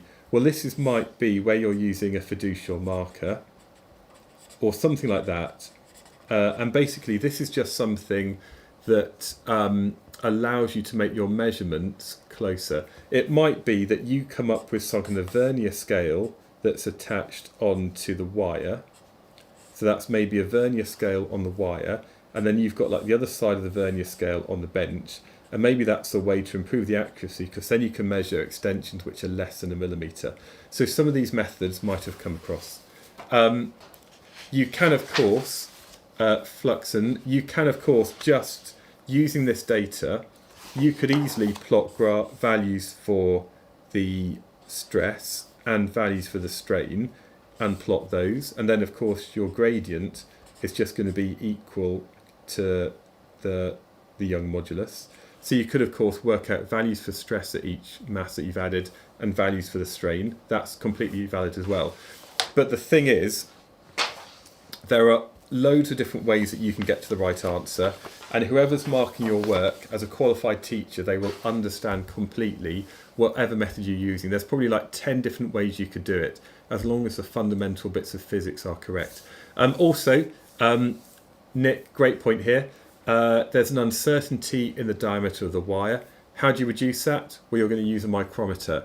You're going to be measuring the diameter in at least 3 different places and check it's uniform along the whole wire. Okay. Oh my God, there's so much more to do. Has this been 2 hours already? Right.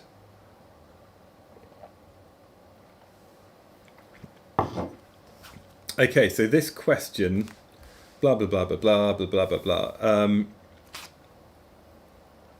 Okay, this first bit here is an essential thing that all of you need to know. Let me just check if I've logged into my website. But yeah, what you'll notice as well is I do have, on A-Level Physics Online, I've got flashcards. Now, there's a free trial that you can try here, and I've got them all organised for OCR. So if we go to thermal physics, I've got some flashcards here. So internal energy, we've got specific latent heat, absolute zero. All of these things are things that you just have to know. Okay, so ideal gas equation, all of this stuff here are things you need to know. And do I have, oh, here we go. I've gone to my kind of maximum 10, but I've got flashcards that cover every single thing that you need to know, including the assumptions for the kinetic theory of gases. So this is just easy marks that you're being given. So assumptions, the word negligible comes up quite a lot. There might be, you know, the time in collision is going to be negligible compared to the time between collisions. The volume of the particles or molecules is negligible compared to the volume of the container. We might have collisions are perfectly elastic.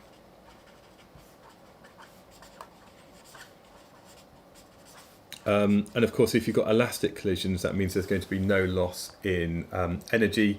You might also have molecules in rapid random motion. Yeah, basically there's no forces, no intermolecular forces between the molecules, or there's no forces between molecules except during collisions. All of these are basically absolutely fine, so just learn them. Use the kinetic theory of gases to explain why the pressure exerted by the CO2 increases when it's heated at a constant volume. So what we've got is a volume here that is going to stay the same, and we've got a certain pressure of the gas at a certain temperature. What happens if we increase the temperature? Well, we're also going to increase the pressure of things inside. And so if we think about what's going on at the kind of sort of the scale of the molecules, you've got particles which are going to be colliding with the side of that container and bouncing back. And as they exert a force on the container container exerts a force on them. And if you've got a certain area where there's a force being applied, we're going to feel a pressure. Now, of course, when the temperature goes up, let's just write it like this. As the temperature goes up, the kinetic energy of the particles increases, and that means the velocity of the particles increases as well. Now, what that means is when the particle collides with the wall, the change in velocity is going to increase during these collisions, and that means the change in momentum is going to increase, and that means there must be a bigger force being applied when you've got a bigger change in momentum. And of course we know that the pressure is equal to the force over area, so if you've got a bigger force being applied, the pressure is going to increase as well.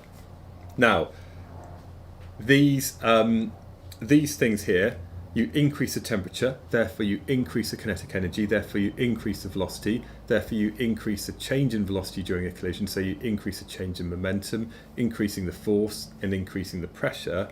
You need to write that out in a series of like distinct bullet points. Okay, so for all of these, you just need to think about the best way to write that. So I'll just do that very briefly. And those assumption cue cards, yeah, Raven works as well. For this thing over here. So I've used Raven quite a lot for those of you who've been using my daily workout books, and this is something that is kind of a way that you can use to remember this. Things I've not logged in, let me just log into my website. Give me 1 second. I'll just log in and I'll show you what I've got for these.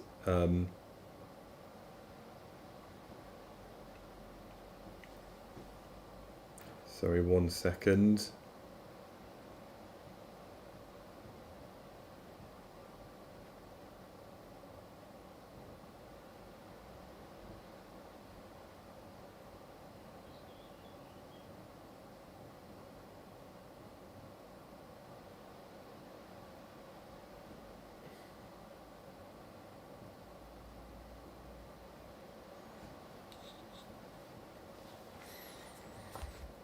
Okay, so if I just go to this, I can.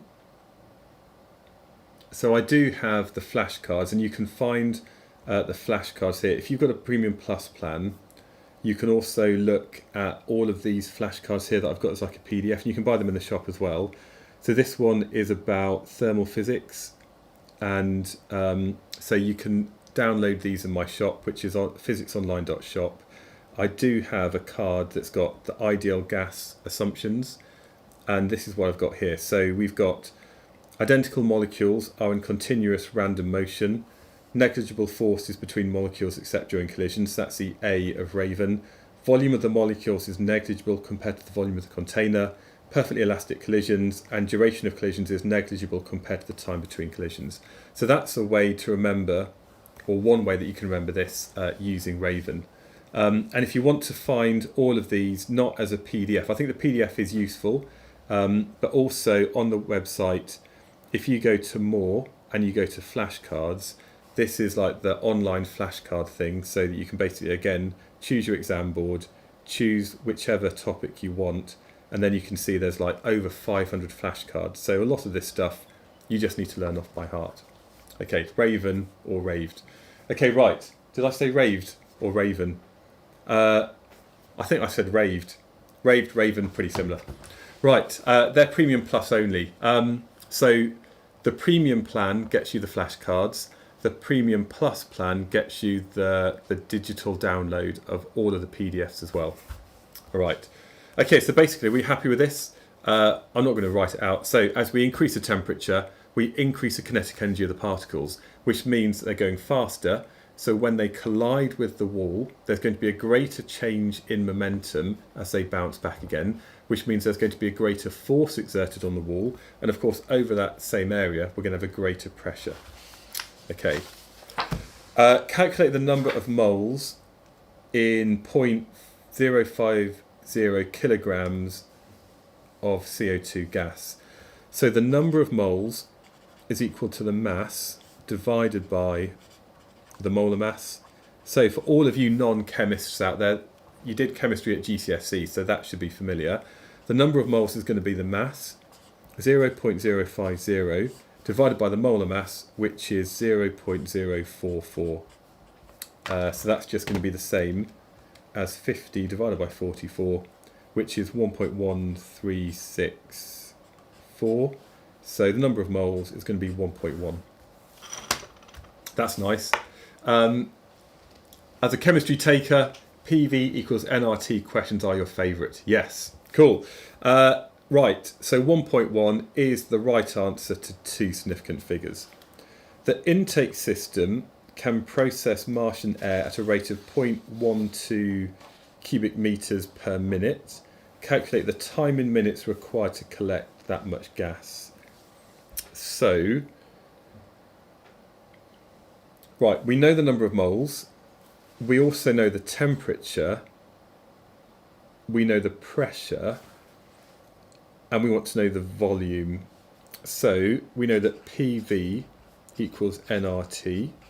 So the volume is equal to nRT over P. So we've got the number that we calculated up here. So that's 1.1364 times 8.31, the molar gas constant, times the temperature of 210, because they've given it to us in Kelvin. And the pressure is only 750. So I'm going to use my answer that I've stored in the calculator, and that's equal to 2.644 cubic meters. But it says that we have 0.12 cubic meters per minute. So if we divide the volume by the volume per unit time, that's going to give us the time. So here the volume was 2.644. The volume per unit time was 0.12. This gives me 22.03. So I'm going to say that's equal to 22 minutes. Again, to two significant figures. Are my videos the one that you used on Uplearn? Yes, if you've been using Uplearn.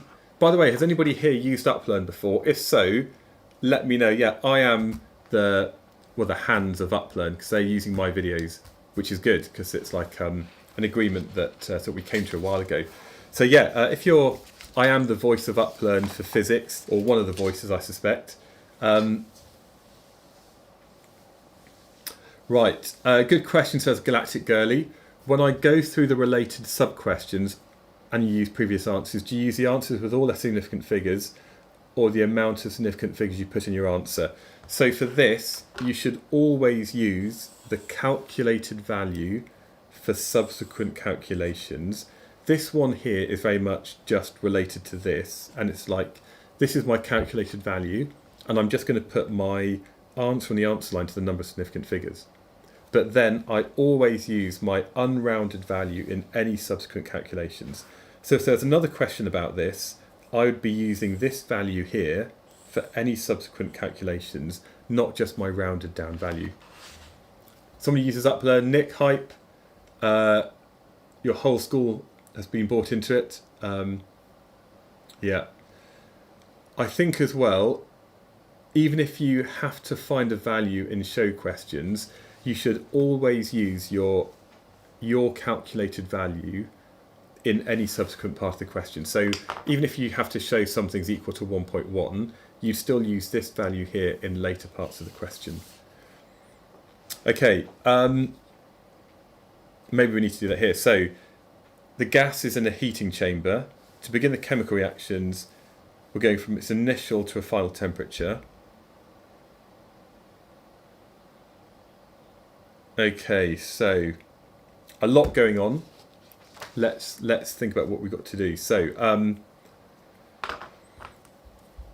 specific heat capacity, so the energy is equal to mc delta theta, and we want to know the time taken to heat the gas to the required temperature.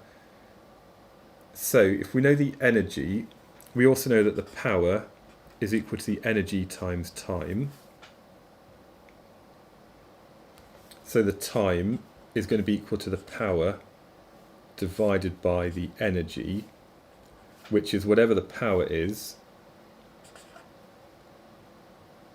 divided by mc delta theta. Is that right? So I'm going to go for the time is equal to the power divided by mc delta theta. So it says the power is 150 with an efficiency of 0.65. So I'm going to start that again. So the power is equal to 150 times 0.65. So that's going to be the energy supplied by the heater, but it also loses energy at 12 watts. So basically the power is going to be 150 times 0.65 minus 12. We then have a certain mass, 0.050, times the specific heat capacity, and we're going to check that in joules per kilogram per Kelvin, so that's all good. And then the change in temperature is going to be 1100 minus 210. I think I'm right. Again, I haven't done this. Wrong power equation. Oh yeah. What am I doing? Power, energy is equal to power times time. So what am I doing? Right. Thank you, everybody. Ignore that. Time is equal to energy over power. So therefore, it's going to be this divided by P. Okay, wrong equation, wrong power equation. I don't know how I did that. So basically, it should be all of this, but just flipped up the other way around. Okay, is that right? So let's do this. So 0.05 by 850 by 1100 minus 210. And we're going to divide that by 150 by 0.65 minus 12. 44.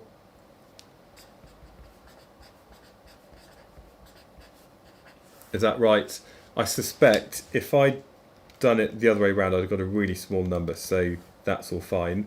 And then if we go from seconds to minutes, all we need to do is divide by 60, and that's equal to 7.37.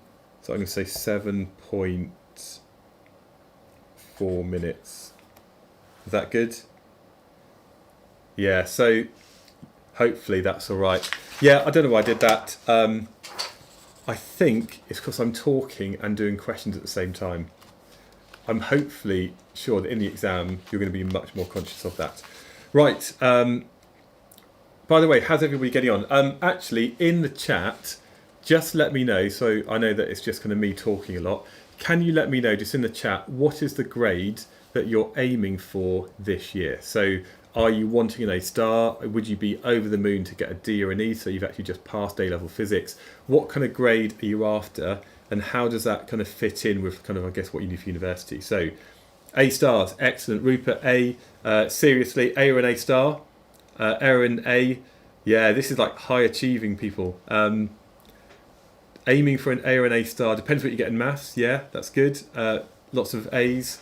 A's, XD says Vibe Penguin. Vibe Penguin, that is an amazing name. Yeah, lots of people after the A's and the top grades. Okay. Okay, so bit of context. What happens to the internal energy of the CO2 gas as its temperature is decreased towards absolute zero?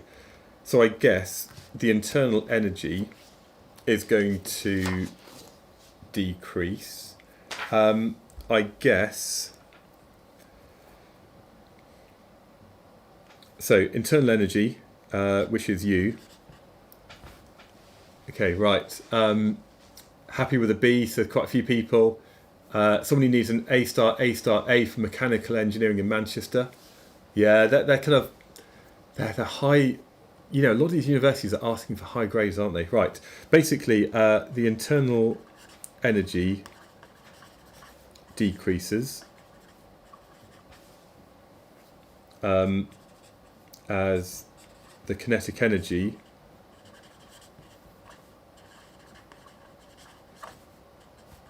of the molecules decreases.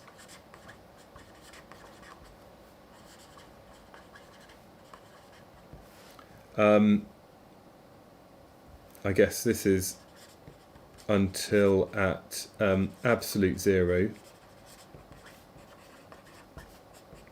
the molecules have their minimal or minimum internal energy. Is that right? No. So I guess the gas has its... So basically, sorry, excuse my poor writing there. Right, so the internal energy decreases as the kinetic energy of the molecules decreases until at absolute zero, the gas has its minimum internal energy. Okay, yeah. So basically, that's like one of the definitions of absolute zero is the point at which that substance has minimal or its minimum internal energy, and that's because the particles aren't going to be moving around. As they move around less and less at a lower temperature, their kinetic energy decreases. Do I have to mention potential energy? I guess if we've got an ideal gas, then really all of its energy is due to the kinetic energy of the particles, I guess. What's it say here? I don't think you need to mention necessarily the potential energy directly to get the marks for this. State the value of the kinetic energy. Well, it's 0 joules, I think. And this one here, if it's a state, there's going to be no calculation. Okay, let's keep going. Right, in a simplified model of a particle accelerator, the proton travels at the centre of a hollow evacuated donut ring. So if that's the ring, then the particle must be travelling on this path here. So that's supposed to be a circle. And the distance to that, well, if that's 0.8 and that's 0.9, that's 0.85. Show that the velocity of the proton is approximately 8 times 10 to the 5. So V is equal to R omega, and omega is going to be 2 pi f. So V is going to be R 2 pi f, which is equal to 0.85 times 2 pi, and the frequency, well, it's going to be 9.0 times 10 to the 6 divided by 60, because that's the number of revolutions per minute. So if we divide that by 60, it's going to tell us the number of revolutions per second, its frequency of going round. So we've got 9 times 10 to the 6 divided by 60 times 0.85 times 2 times pi is equal to 8.01 times 10 to the 5, which is approximately equal to 8.0 times 10 to the 5. Okay, so this one here, that's the answer, and we've shown to one more significant figure that it's approximately equal to this number up here. And normally, I guess in a show question, you wouldn't have that kind of final answer line at the bottom. So that one there, relatively straightforward. Then it says here, let's have a look what it says. And hopefully, I'm sure you've already seen the question yourself if you've downloaded the question paper. It says they provide a fixed centripetal force of this much, and it's moving at this speed.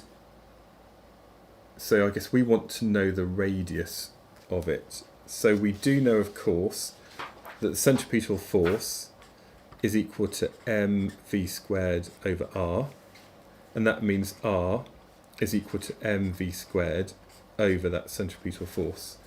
So here the radius would be equal to the mass of that proton, which it's given us as 1.67 times 10 to the minus 27, it's going at 1.2 times 10 to the 6. This is a pretty straightforward question. And we're going to divide that by the centripetal force, which it says is 2.4 times 10 to the minus 15. So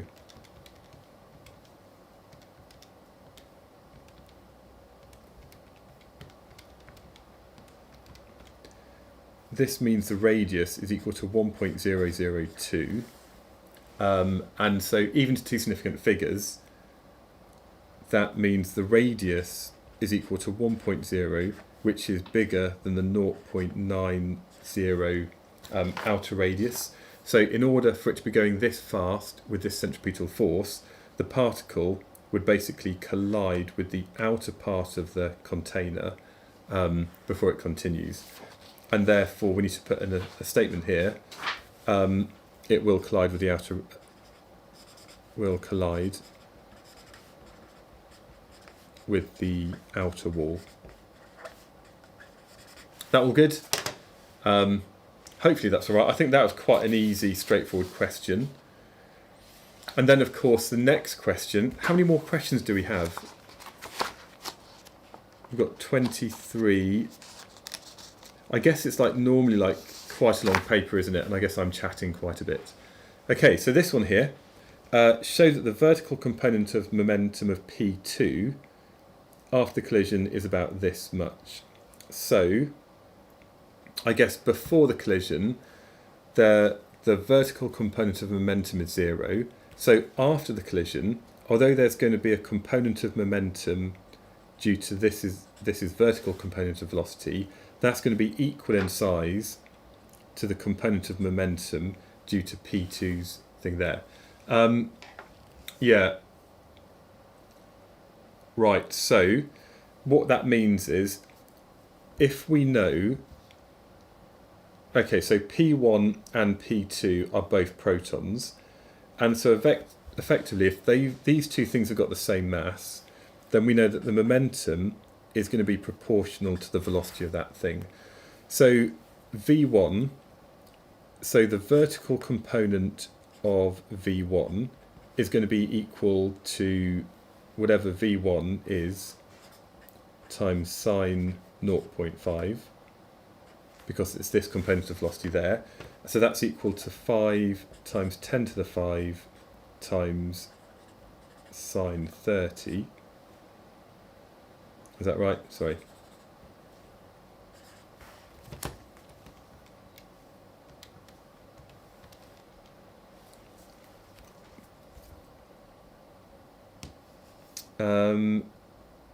Oh, is that right? Am I doing something right?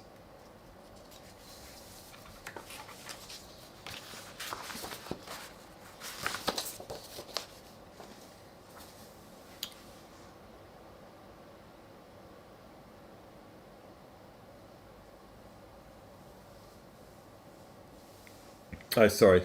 Right. Oh, yeah. It's momentum, isn't it?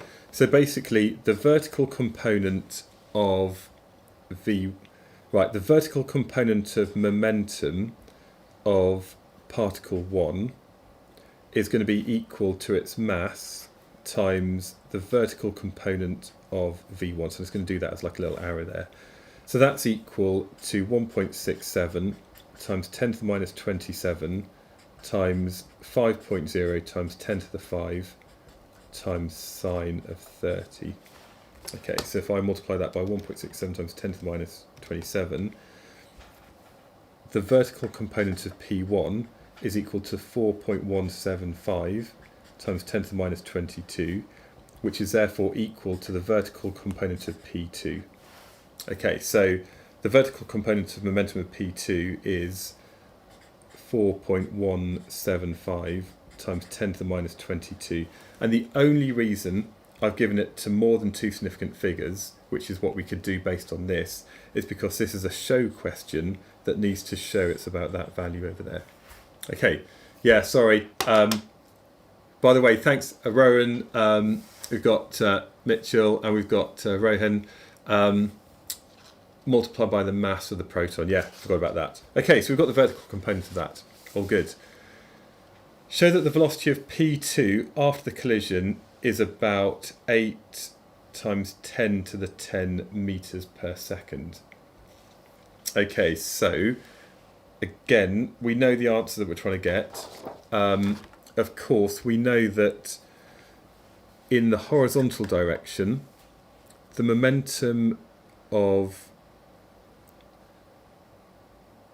particle 1 plus the momentum of particle 2 in the horizontal direction is going to be equal to the final momentum of P1 plus the final momentum of P2 after that collision.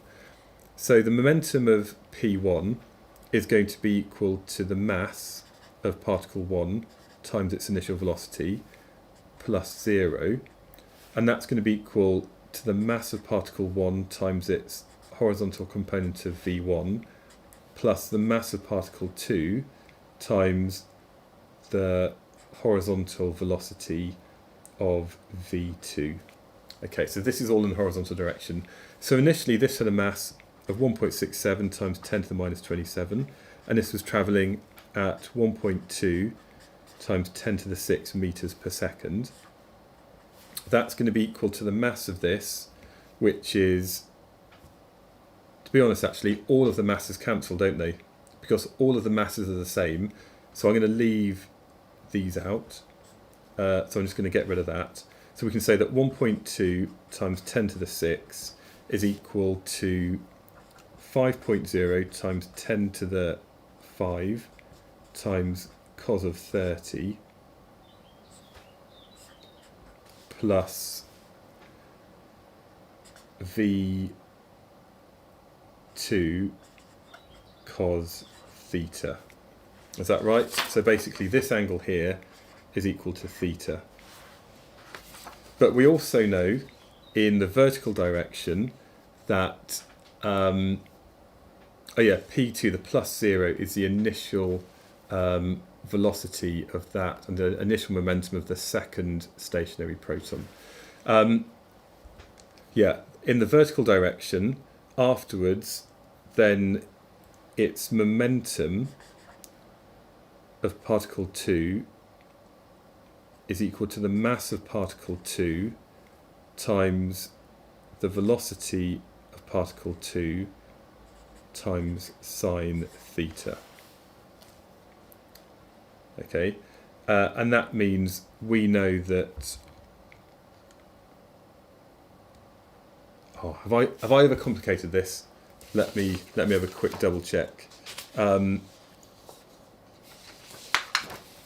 No, I reckon I'll get there. I think I've got now two equations where we know V2, or we've got V2 sine theta and we've got V2 cos theta, and we've got two different equations, therefore we can solve it.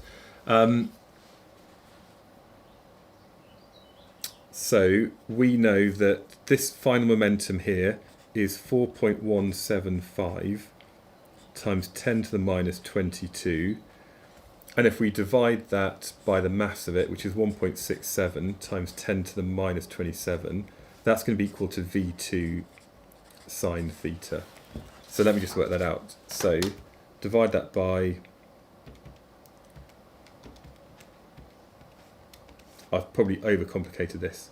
So basically, V2 sine theta is equal to 2.5 times 10 to the 5. Okay, right, let me just write this again. We've got, and what I'm going to do is say basically okay, so let me just work this out. So cos of 30 times 5 times 10 to the 5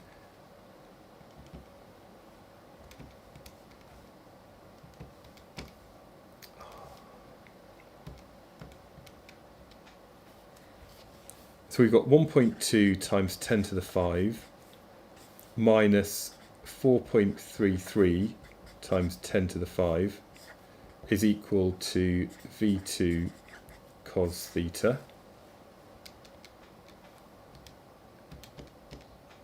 So we've got 7.67 times 10 to the 5 is equal to V2 cos theta.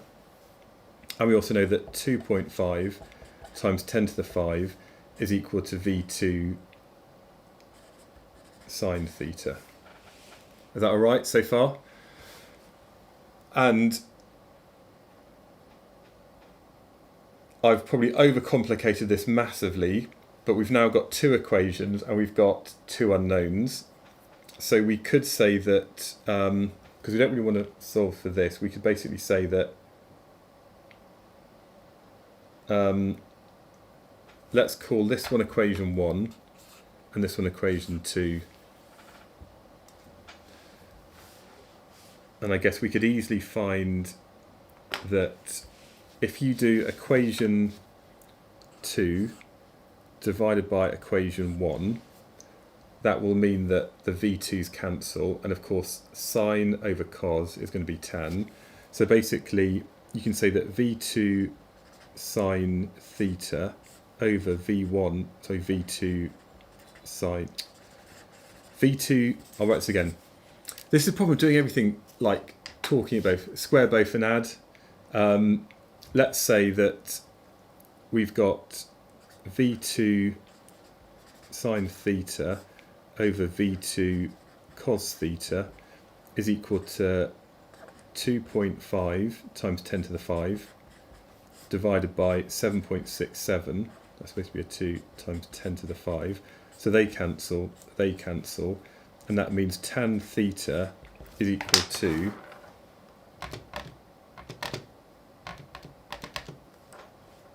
0.326. So if we just do inverse tan of that, that means theta is equal to 18.05. And if you know that, we can then put that into this. Sorry. Yeah, so one way is to find tan theta. So we've now found tan theta. So theta is 18.5 degrees. Let me just go on to another bit of line underneath this. And we know that V2 is equal to 2.5 times 10 to the 5 divided by sine theta. And therefore, if we do sine answer, and then we go 2.5 times 10 to the 5 divided by this, this means V2 is equal to 8.067 times 10 to the 5, which is good. Okay, it's all worked. I think that this is Fluxon. Yeah, this is probably one of the hardest kind of questions you can get. But all I've tried to do is basically say in the horizontal direction, we conserve momentum. And in the vertical direction, we conserve momentum as well. So we can basically write this expression to find V2 cos theta. And in the vertical direction, we're going to get V2 sine theta. And then what we eventually get to with a bit of, I'd probably done this a lot quicker with less kind of explanation and stuff. But we've got equation 1 and equation 2. We've now got two equations and two unknowns. And therefore, if we divide this by that, we get rid of the V2s to get tan theta being equal to 18 or 0.32. So theta's 18. And we can put that in here to say that V2 is 8.067. And that would therefore be the answer. Okay, have I lost people? How many people are watching, by the way? If you're watching this, can you just like do something in the chat so I know that people are watching? That's true. I could have used sine squared plus cos squared is 1 to make the last step easier. If you're watching this, let me know. It would be good to know that there's actually people here. Let me just see on YouTube how many people are actually watching. Is that 92 people? Cool. Awesome. People are here. Yeah, people have finished. Hello everybody. Seriously, hi.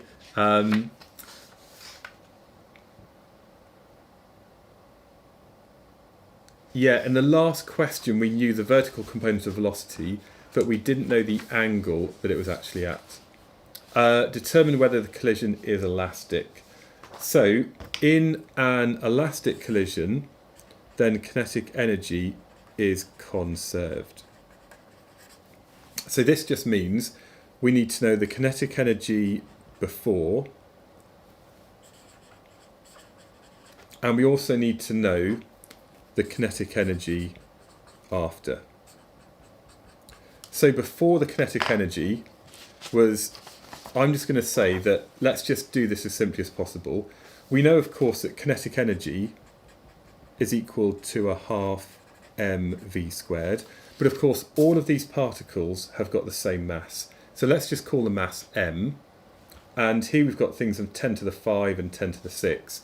So we know that the kinetic energy is going to be proportional to their velocity squared. And so initially, we've got something which was going at 1.2 times 10 to the 6.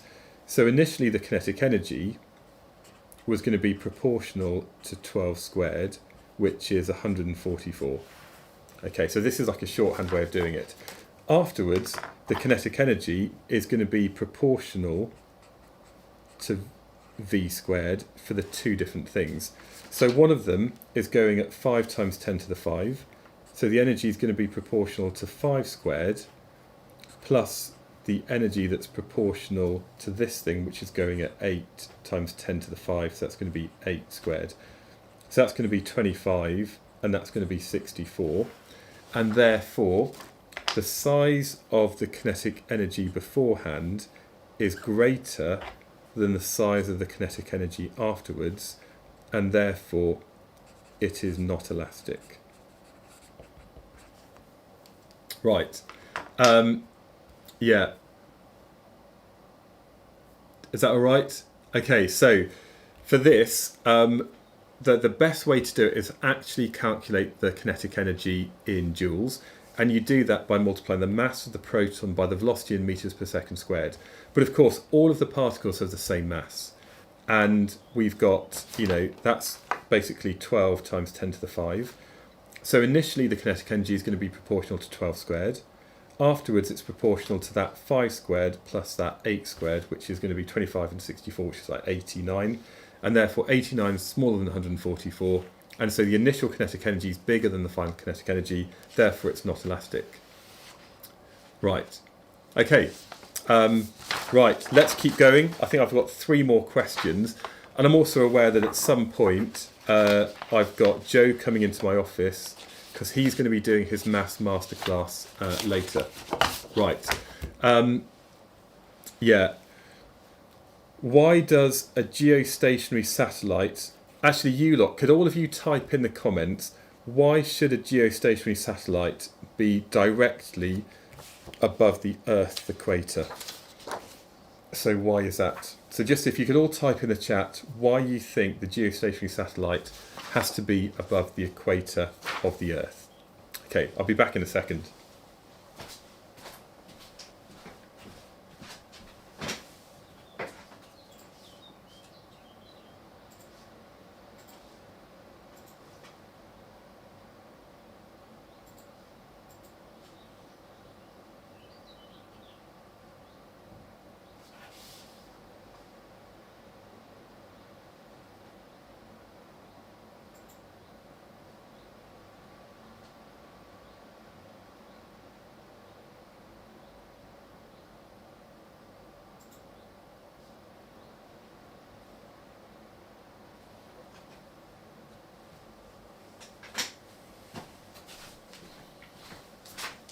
Also, I've just checked. Thanks to everybody who's already bought a place on the masterclass tomorrow morning. I can see the code PANIC15 is working. I can see that people are using it. So if you haven't already done so, yeah, basically have a look at going to my masterclasses. We're going to do some OCR stuff tomorrow, 10:30 till 12:30. So plenty of time to have a bit of a lie-in, leisurely breakfast, and then a bit of physics like this. Okay, what have people said? People have said it has the same time period as the Earth. The same time period is 24 hours because it must be in a fixed position above the Earth. That's a good one because you could have something above the equator, but it wouldn't necessarily have a time period of 24 hours because it could just be too close or too far away. So for example, you could have, if this is the Earth, you could have a low Earth orbit satellite that's keeping going round above the equator, but it has to be above the Earth's equator along with other certain conditions. So its orbit aligns with the centre of the Earth, must be above the same position on the Earth, which is only possible on the equator. Excellent, Roman. If they have the same speed of rotation as the Earth, they appear to be in the same place. Yeah, because it's stationary. So I would say that this allows it to remain above the same position of the Earth's surface. So this allows it to remain above the same position of the Earth's surface, as I guess they're both going to be rotating. So two other features of a geostationary orbit. First of all, time period is equal to 24 hours. And of course, the other thing I suppose is it's 24 hours, it's above the equator, and they have to orbit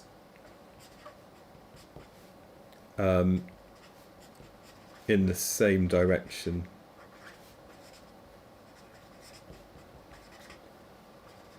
As the Earth spins. Okay, so I've seen this question come up quite a few times on previous things. Yeah, so basically, if you had something, because you could, example, if this is the Earth, which is rotating like this, you could have a satellite with a time period of 24 hours, but if it was orbiting like this in a different plane, the time period might be 24 hours, but it wouldn't, as that's rotating one way, the Earth is spinning around inside it in the other direction. So you've got to have the Earth spinning at the same rate at which this other satellite. It's very hard to do with a pen and fingers. Basically, you get the idea. Two features of a geostationary orbit. Yeah, I guess you could also say a circular orbit that's centered on the center of the Earth, because you don't want it to be kind of getting further away and then coming closer like the way that a comet might do. So yeah, but it's only if it's over the Earth's equator does it remain fixed in the same relative position to the Earth's surface. Are there any other answers? I think that's the main thing, basically. I guess orbit centered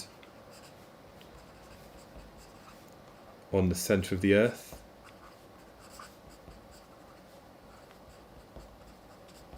I guess that would be another one there.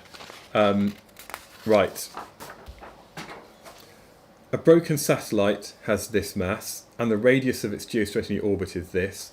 Calculate the total energy of the satellite in its geostationary orbit.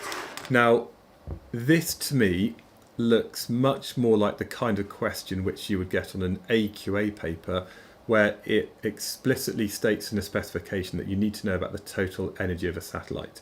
Now, we can do that, so don't worry about it. But basically, the total energy of a satellite, ET, is equal to the kinetic energy plus the potential energy due to its gravitational stuff. And if you're not sure how to approach this, always look at all of these things over here. So first of all, in a gravitational field, we know that V, its energy, is equal to minus gmm over r.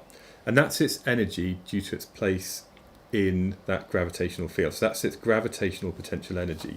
So that's going to be EP. So EP is going to be equal to minus gmm over r. Okay, so that's all good. What about its kinetic energy? So we need to know that the kinetic energy is going to be equal to a half mv squared. So what is the value of v squared?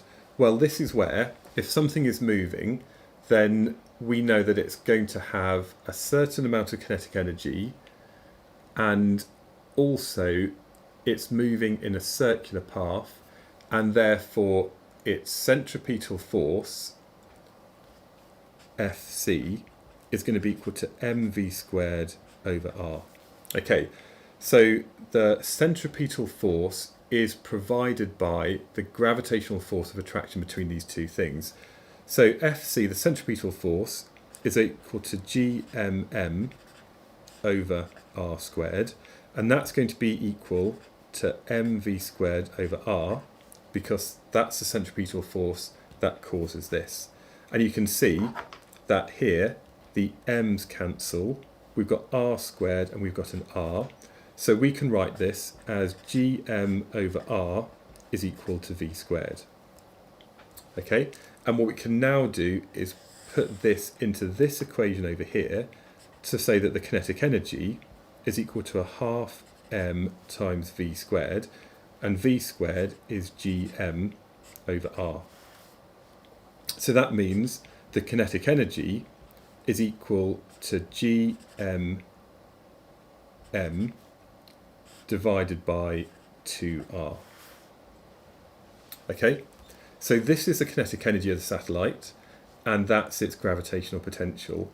So its total energy, ET, is going to be equal to its gravitational, is equal to its kinetic energy, which is gmm over 2r, minus its energy due to its position in the gravitational field, which is gmm over r.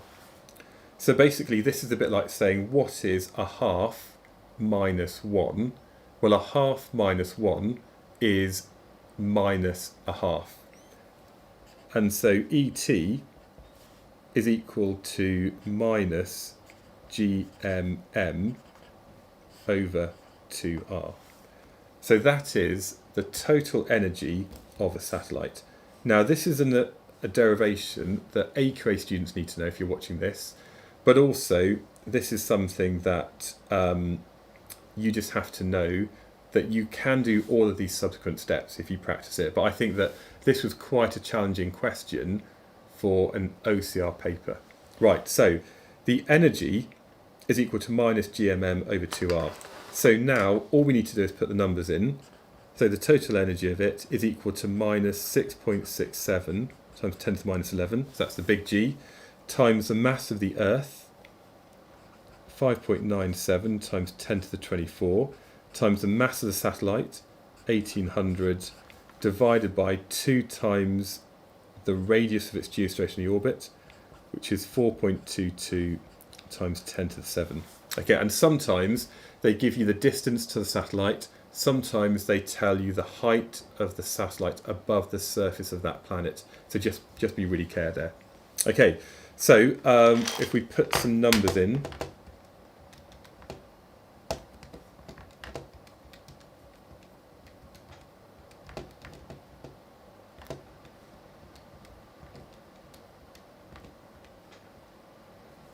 I've got this number here, 8.5.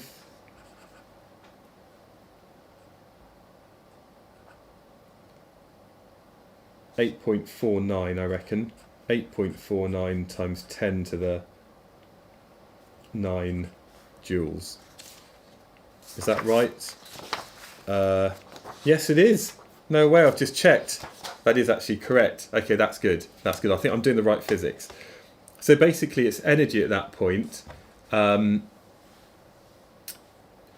guess energy, it can be negative. It's the change. I guess the change in energy will be negative, but I guess I'm going to write down. It's because I've got the minus sign here. That just keeps it clear.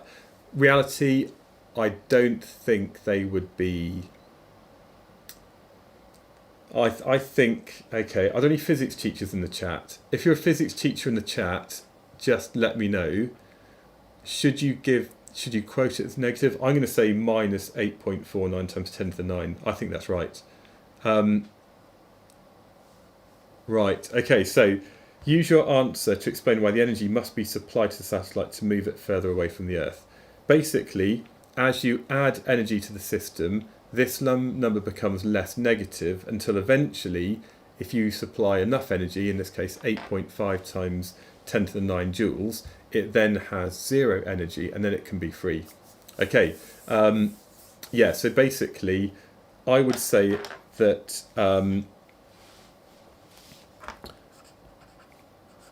as it moves further away from Earth,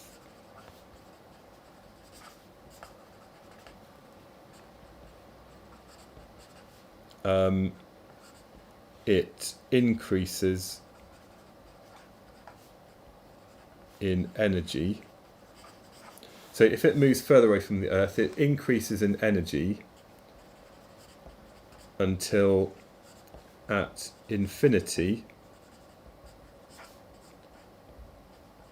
its energy equals 0. So basically you have to add energy until at some point it then becomes 0. Have I explained that well? I don't know if I have or not really.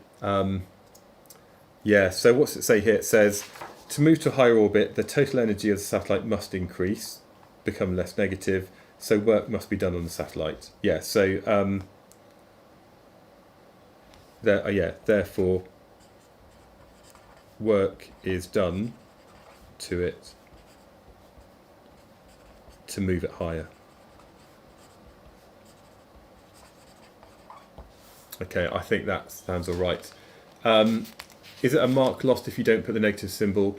I reckon put the negative symbol in, because that's the way that we tend to deal with it if we're thinking about the, I guess it's absolute kind of energy state. So yeah, put the negative symbol in. I think that's important. Calculate the escape velocity required for the broken satellite to completely leave Earth's gravitational field from its geostationary orbit. So basically, this is when, you know, before we said the total energy is equal to its kinetic energy plus its gravitational potential energy. Well, basically, we want the total energy to be equal to 0, and therefore that's where the kinetic energy is going to be equal to minus the value of its potential energy. Okay, and of course, the value of this potential energy is going to be equal to gmm over r. So what's the best way of sort of showing this? We can basically say that the kinetic energy at this point is equal to a half mv squared, and that's going to be equal to minus gmm over r. Okay, so is that right? So that means we've got an m here and an m there, and therefore v squared is equal to, sorry,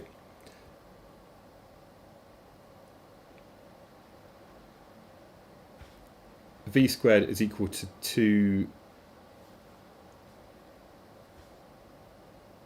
so that should be equal to that, shouldn't it? So 2gm over r, so v is equal to the square root of 2gm over r. Okay, yeah, that's right, yeah. So basically, the kinetic energy added to the potential energy is 0, and because this thing here would be minus gmm over r, that becomes ek equals ep, so that's going to be a plus sign there. And therefore the escape velocity is 2 times 6.67 times 10 to the minus 11 times the mass of the Earth. What's the mass of the Earth? I've kind of thrown my bit of paper away. That's 5.97 times 10 to the 24 divided by its value for the radius, which is 4.22 times 10 to the 7. We square root all of that. Does deriving the equation get you a mark? Yes, that would definitely get you a mark for doing that. And then I guess you get another mark for that. I think in reality, this would be at least a 3-mark question in a real OCR exam. AQA students, I think that's probably something they do a lot more, but this is kind of quite a rare thing for an OCR student to do. So let's just work out what this is.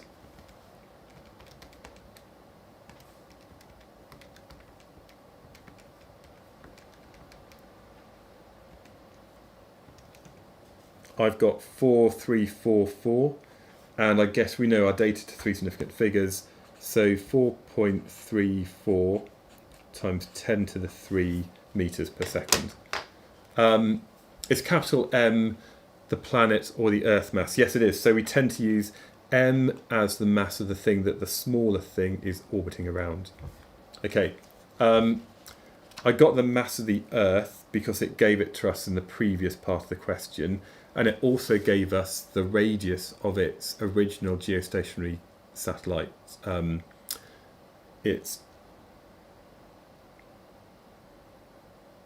So basically this is the escape velocity from its geostationary orbit, and we had the radius of that given to us in the last question. Cool. Oh, right, let's see. There's a big question there, 22, and then we've got 23, Okay, right. We've got to do this in 20 minutes because I know we've got the masterclass coming next. Okay, so this is one of the level of response questions that OCR have, but think about it like this.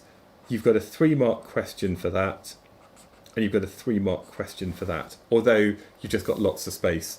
State and explain the primary observational evidence for the expansion of the universe, and then what is CMBR? So first of all, the expansion of the universe, this really comes back to V is equal to H naught D. Okay, so the first one is what we found was that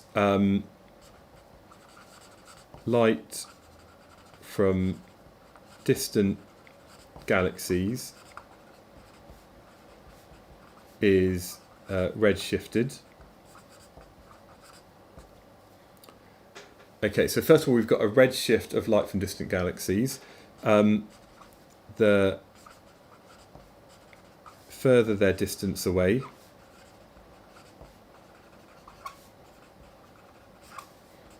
the greater the redshift,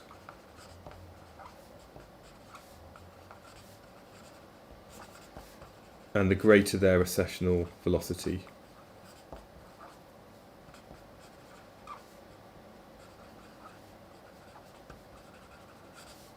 Sorry, excuse my poor handwriting. All of you, by the way, it comes up every year in examiners' reports how people are just messy with their handwriting. So marks can't be awarded if people can't read what you're writing. So you need to make sure, better than this, that you do take care with your handwriting. So light from distant galaxies is redshifted. The further their distance away, the greater the redshift and the greater their recessional velocity.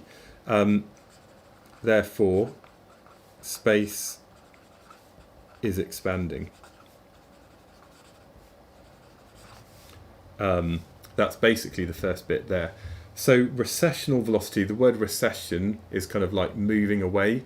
And so effectively this is where we see the distance to the galaxy, how quickly it's moving away, and the further something is away, the greater and the faster it's moving away. So everything is expanding away from everything else, which means the universe is expanding, which means in the past it must have been closer together. Okay, and of course the relationship between these two things is Hubble's constant, V over D. So therefore space is expanding, and in the past it must have started from a single point. I guess that's kind of the logical conclusion that we get there. So that part there is basically the kind of 3 marks about stating what we see is the redshift, and the explanation is the greater the redshift is due to their greater recessional velocity moving away from us. Okay, so that's like 3 marks there. The second bit is about CMBR. Basically, the CMBR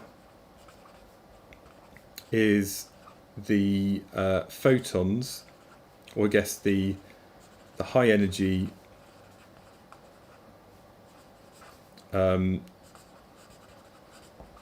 photons from the early universe that have, I guess, stretched, or I guess their wavelength is stretched, that have, yeah, let's say have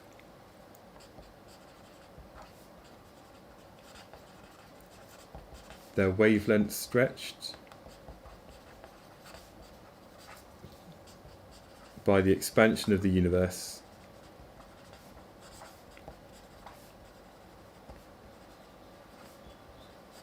into the microwave region.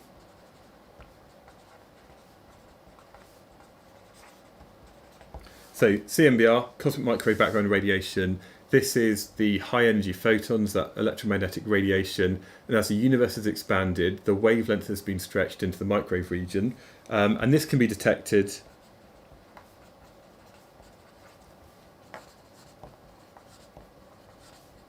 in all directions. Okay, you can also talk about the temperature of the microwave, because the region that this corresponds to about 2.7 Kelvin. And of course we know with like Wien's displacement law that, you know, lambda t is a constant. So of course with the wavelength of that radiation there's going to be an associated temperature.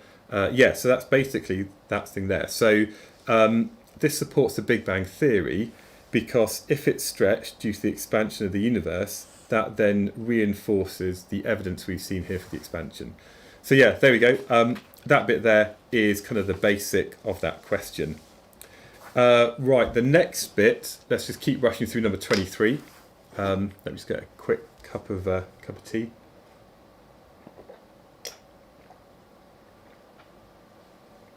I can't believe this stream has gone on for 3 hours so far. Would you get a mark if you mentioned temperature? Yeah, I think concrete vibes. Mention about 2.7 Kelvin, which then corresponds to the microwave region. I think you definitely get a mark for that. What are the conditions required for the fusion of hydrogen nuclei to occur in the sequence of a main star? I guess you've got high pressure, and you've got a very high temperature.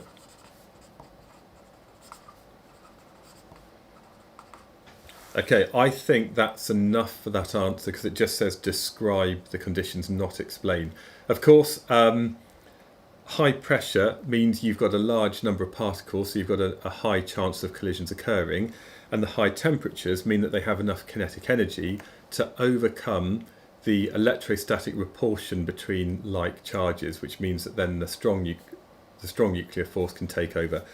So basically high pressure means you've got lots of particles, there's high chance of collision, and this means that there's collisions which actually can cause a reaction.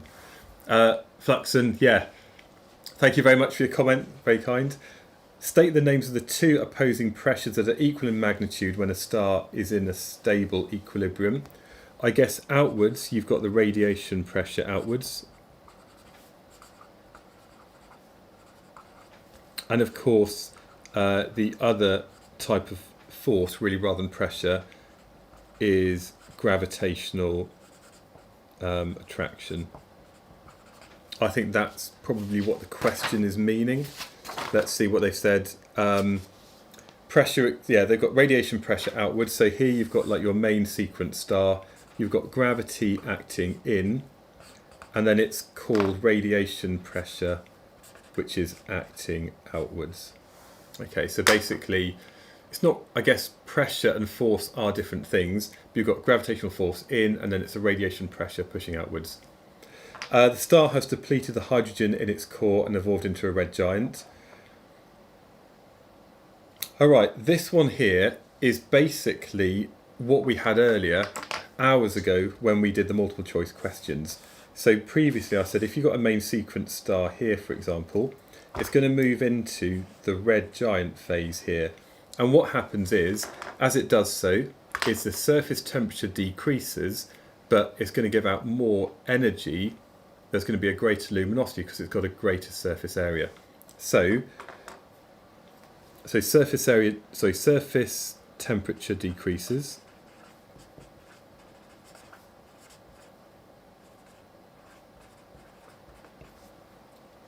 And luminosity increases. Basically, so surface temperature decreases because it's going to go from like a high, maybe like an orangey yellow colour down to the red part of the spectrum. So again, we know there's this link between temperature and the peak wavelength emitted. And the luminosity would increase because it's going to have a greater surface area, so there's going to be more energy be released per second. And then, is this the last bit? Oh, there's more questions. Right. 3 more pages of questions. Let's see how we get on. Describe the final evolutionary stages of this solar mass star. So that means it's got like a solar mass approximately equal to 1. So it's going to be a bit like our sun. So what happens at the end? It does feel a lot longer than a normal paper. Yeah. And it's also like all the explanations as well, I guess. So the final stages, I guess we're going to go from this kind of red giant, and what we're thinking about is we're going to go from the red giant to a white dwarf. And so the outer layers are going to sort of, I guess, be ejected into space. So what do people think? So yeah.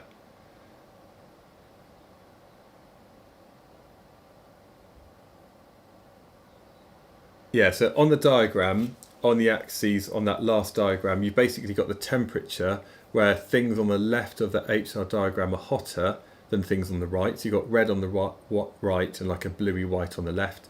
And as you go up, you've got the either energy given out or the luminosity. Okay, so yeah, I guess we've got, you've got basically the outer layers are ejected.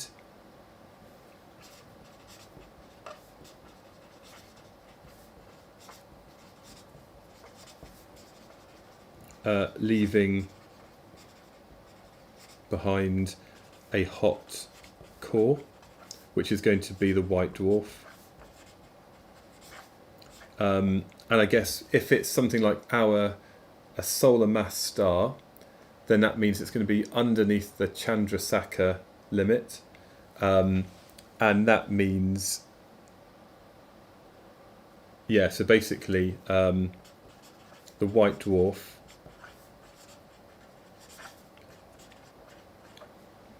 doesn't collapse any further as its mass is below the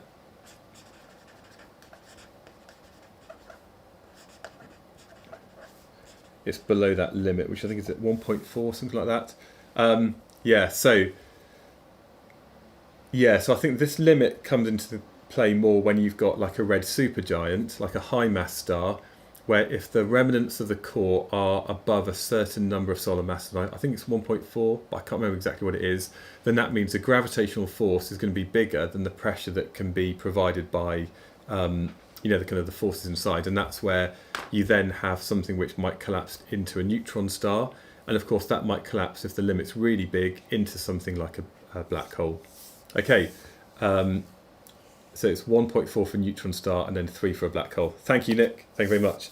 Okay, the star spectrum is analysed using a diffraction grating. It's got 600 lines per millimetre. Show the observed wavelength of this light is approximately 660. So we know that n lambda is equal to d sine theta, and we want to find the value of theta. Now here, if it's the first order spectrum, then n is equal to 1, and that means lambda is equal to d sine theta. Now d is going to be 1 over 600 times 10 to the 3, because d is going to be the diffraction grating spacing, but we've got 600 lines per millimetre, so we'd have 600 times 10 to the 3 lines per metre. So this thing over here, don't forget to do this step, and we're going to multiply that by sine 23.23. So sine of 23.23 divided by 600 times 10 to the 3 is equal to 6.574 times 10 to the minus 7. So I'm going to say that's 657 nanometers, which is approximately equal to 660 nanometers, which is kind of what we're trying to show. So that's the number we're trying to show, and the calculated value is 657. Do you need to know about the Pauli exclusion principle for electron degeneracy pressure? No, you don't. You don't need to know that. Okay, right. In a laboratory on Earth, the hydrogen alpha line has the reference wavelength of 656.28. State what this tells us about the movement of the star relative to the Earth. So basically the observed wavelength,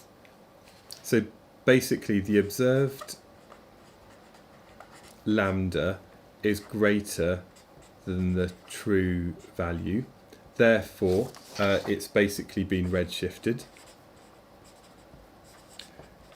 And if the wavelength has been stretched slightly, that's because the object is moving away from us. There's that relative motion. And therefore, the star moving away from the Earth. That's what it tells us about the relative motion. Because it's been stretched, it's been redshifted and so on. Okay, the peak wavelength of the light emitted by the star in its red giant phase is measured to be this much. A similar star on the main sequence has a peak wavelength of 500 and a surface temperature of 5800 Kelvin. Calculate the temperature of this star. Okay, so for this, again, get into your astrophysics bit, and it says here that lambda max times t is equal to a constant. Okay, so basically this is Wien's displacement law. You don't need to know what the value of the constant is, I don't think. But therefore, we can basically say that if this is a constant, then lambda max for the red giant times the temperature of the red giant is equal to the wavelength of the main sequence star times the temperature of the main sequence star. So let's put some numbers in. So the red giant has got a value of 850. We're going to multiply that by its temperature, which we don't know what that is, and that's equal to the wavelength from the main sequence star of 500 times its surface temperature of 5800. And this means the temperature of that red giant, and we could convert into nanometers, but we don't need to because we've got nanometers on both sides, and therefore we've got 500 times 5800 divided by 8500, no, 500 by 5800 divided by 850 is equal to 3411. So the surface temperature is about 3410-ish Kelvin, or about 3400, which is kind of what we'd expect. If it's the red giant, it's going to have a cooler surface temperature compared to that main sequence star. So that was my approach for that one. And then finally, is this the final question? The luminosity of this red giant is measured to be 1.2 times 10 to the 29 watts. Compare the size of this red giant to the sun. Well, I guess we know. I mean, okay, that's a bit of an unclear question. Compare the size of this red giant to the sun. I guess, well, we know that it's bigger. So the question's maybe a little bit unclear. Yeah, so I don't really know what the question is asking. Yeah, this isn't... Okay. Yeah, so we can use the equation using L. So we know that the luminosity is equal to 4 pi r squared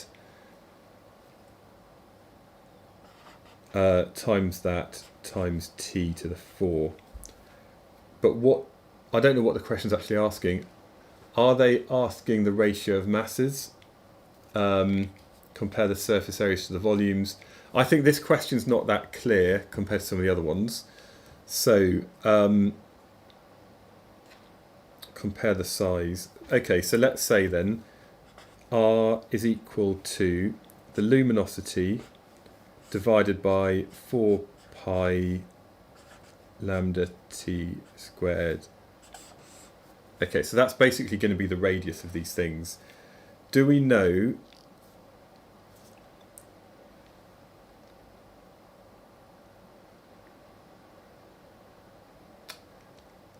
Yeah, I think, yeah, it would definitely specify, do they mean the radius or the volume or the mass?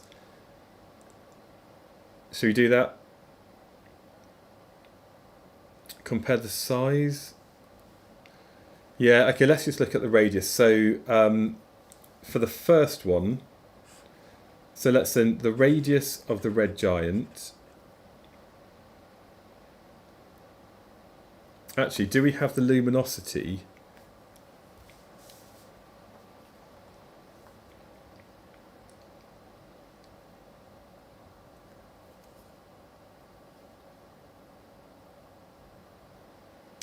Okay, well, I guess let's just work out the radius of it then. So the radius of the red giant is going to be the square root of its luminosity of 1.2 times 10 to the 29 divided by 4 pi times Stefan constant. What is Stefan's constant? I've forgotten it. 5.67 by 10 to the minus 8. And then we're going to multiply that by the temperature that we worked out previously, 3411 cubed. Okay, so what I'm going to do is I'm going to work out the radius of this and compare that to the radius of the sun. I think that's what the question is wanting me to do. So we've got 3411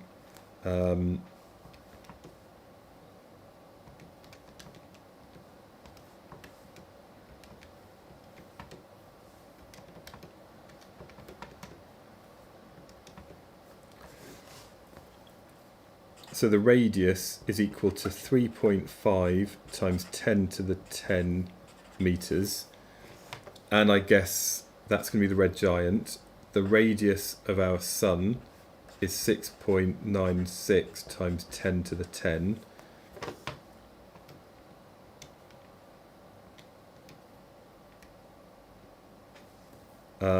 Therefore, R of the red giant is equal to 50 times the radius of the sun. Yeah.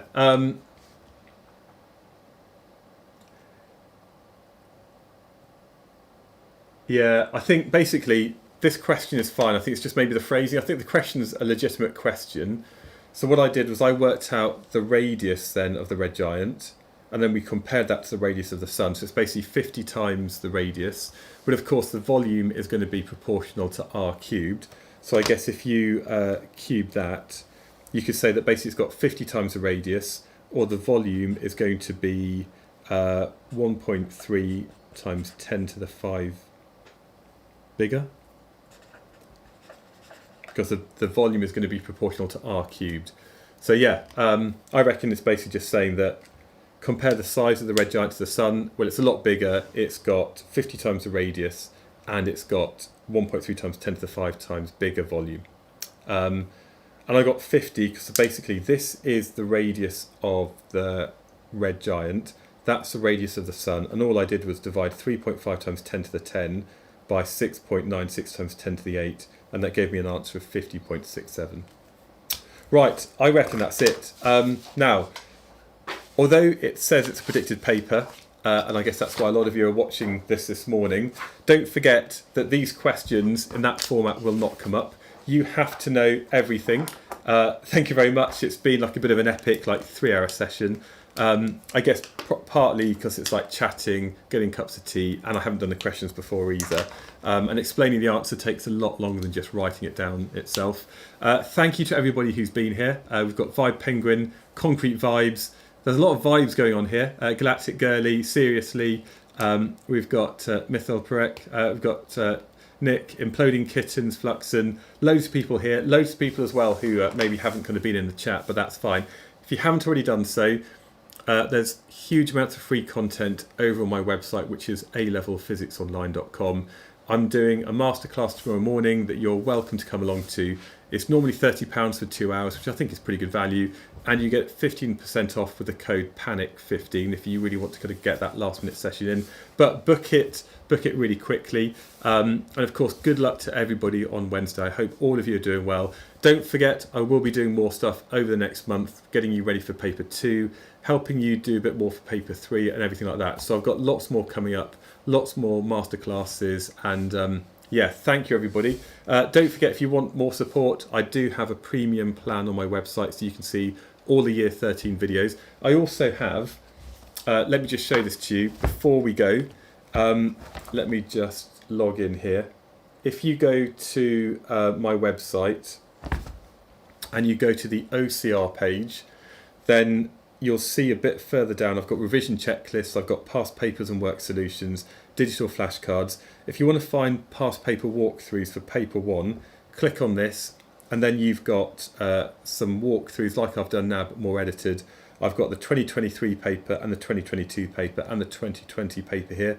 I also have, if you go to more, the past paper finder, so you can easily select exam board OCR A, click on A level, and then if you click on this thing here, I've got my work solutions.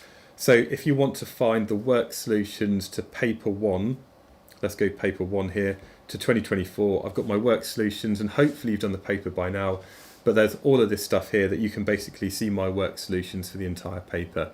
So again, that might help, especially when you're doing like the multiple choice questions. Anyway, all of you, great to have you here this morning. Share what I'm doing, tell your friends about it, ask your teachers to sign up for school subscriptions, and I'll see all of you very soon in the future masterclasses.